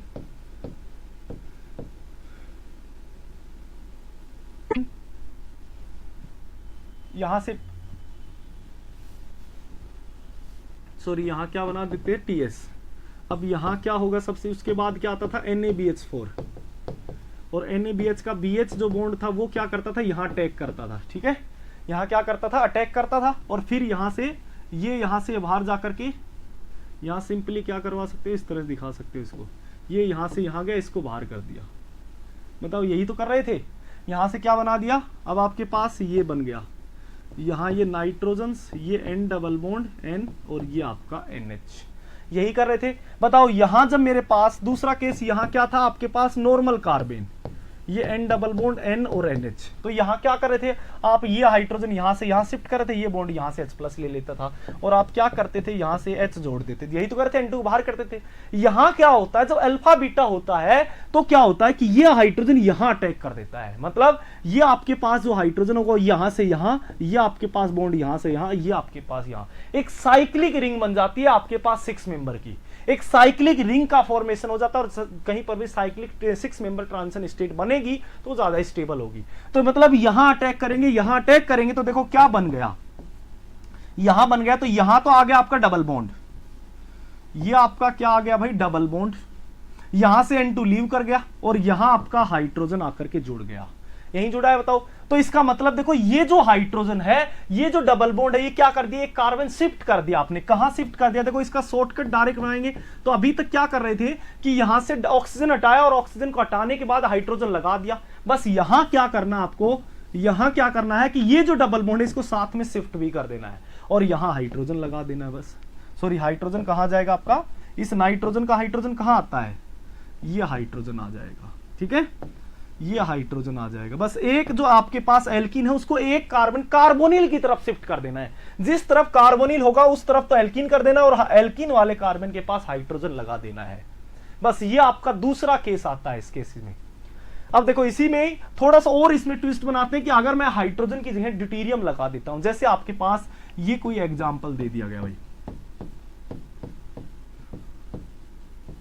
ये कोई एग्जाम्पल दे दिया, ठीक है, और यहां क्या डाल दी, यहां TS NH NH2, ठीक है, और यहां क्या डाल दिए NaBH4 डाल दिया, या NaBH3CN डाल लो, ठीक है, और इसके साथ क्या डाल दिया यहां आपका CH3C डबल बॉन्ड OD, क्योंकि इसकी थर्ड स्टेप में H+ यहां एसिड और डाला जाता है, और यहां डबल बॉन्ड। बताओ यही बना है।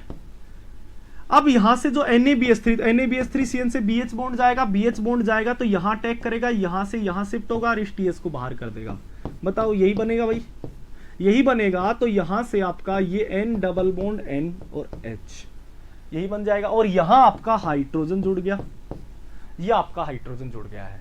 अब यहां से क्या होता है, देखो ये हाइड्रोजन थोड़ा एसिडिक भी होता है, तो यहां से NaBH3Cn क्या करता है, वापिस निकाल लेता है इस हाइड्रोजन को यहां क्या करता है, वापिस इसको एब्स्ट्रैक्ट कर लेता है, क्योंकि थोड़ा सा एसिडिक हाइड्रोजन भी होता है और यहां एसिडिक होता है, इसीलिए इसके साथ थोड़ा सा एसिड डाला जाता है। तो ये जो हाइड्रोजन होता है वो एसिड का रहता है।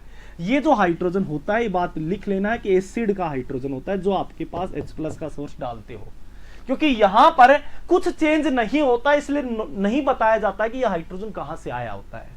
यहां नॉर्मल कोई चेंज नहीं होता, कहीं से भी हाइड्रोजन और हाइड्रोजन जोड़ना, पर यहां ड्यूटेरियम अगर लगा दिया जाता है तो बहुत ज्यादा चेंजिंग आ जाता है, क्योंकि यहां एसिड के साथ अब ड्यूटेरियम है। तो यहां क्या हो जाता है, जब आप एसिड लेते हो तो ये एसिड के साथ ये ड्यूटेरियम जुड़ जाता है हाइड्रोजन की जगह, क्योंकि मैंने कहा ये एसिड का हाइड्रोजन है, तो हाइड्रोजन एसिड के पास जो होगा वही जुड़ेगा। तो एसिड के पास क्या है, यहां ये नाइट्रोजन N डबल बॉन्ड और यहां ड्यूटेरियम जुड़ जाता है, और ड्यूटेरियम जुड़ जाएगा तो वो ड्यूटेरियम यहां से यहां आएगा, ये आपके पास बन जाएगा, यहां रिंग बन जाएगी और ये आपका फाइनल प्रोडक्ट बन जाएगा। मतलब देखो यहां शिफ्ट तो किया, पर यहां ड्यूटेरियम कहां है, ये सबसे ज्यादा इंपॉर्टेंट हो जाता है। ड्यूटेरियम का भी ध्यान रखना है कि कहां आपके पास ड्यूटेरियम आएगा। दूसरा केसेस इसी में ही आपके पास और क्या हो सकता है, जैसे आपके पास ये कोई कंपाउंड ले लिया, ये कंपाउंड ले लिया,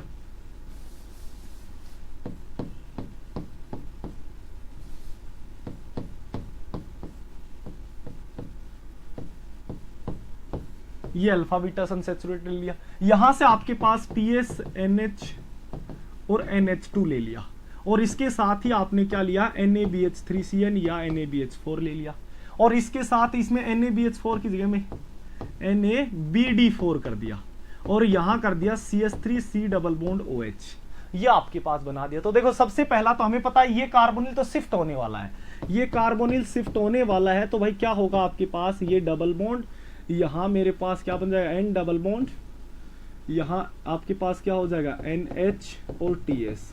अब यहां से बताओ कौन अटैक करेगा, BD बॉन्ड अटैक करेगा, क्योंकि यहां D है, और D होगा तो वो कहां अटैक करता है, यहां अटैक करेगा, यहां से बॉन्ड शिफ्ट होगा, इस TS को बाहर कर देगा। बताओ अब यहां D कहां आया, देखो यहां मेरा क्या आ गया है, नाइट्रोजन, और ये D आ गया, यहां nitrogen N double bond NH, तो यहां देखो COH है, तो ये हाइड्रोजन ही रहने वाला है, तो यहां से क्या करोगे, ये हाइड्रोजन यहां से यहां शिफ्ट, N2 को बाहर कर दोगे, मतलब फाइनल जो प्रोडक्ट होगा वो क्या बन जाएगा भाई, यहां ड्यूटेरियम आ जाएगा। तो ध्यान रखना है कि अगर BD4 यहां दे रखा है, NaBD4 दे देता है, तो आपके पास यहां इलेक्ट्रोफाइल को यहां टैग कार्बोनाइल कंपाउंड। ये 5 केसेस ध्यान रखना है बस आपको। बताओ फटाफट, यहां तक किसी कोई प्रॉब्लम हो तो फटाफट बोलो भाई, बताओ किसी कोई प्रॉब्लम है, फटाफट बोलो भाई, क्या किसी कोई प्रॉब्लम है?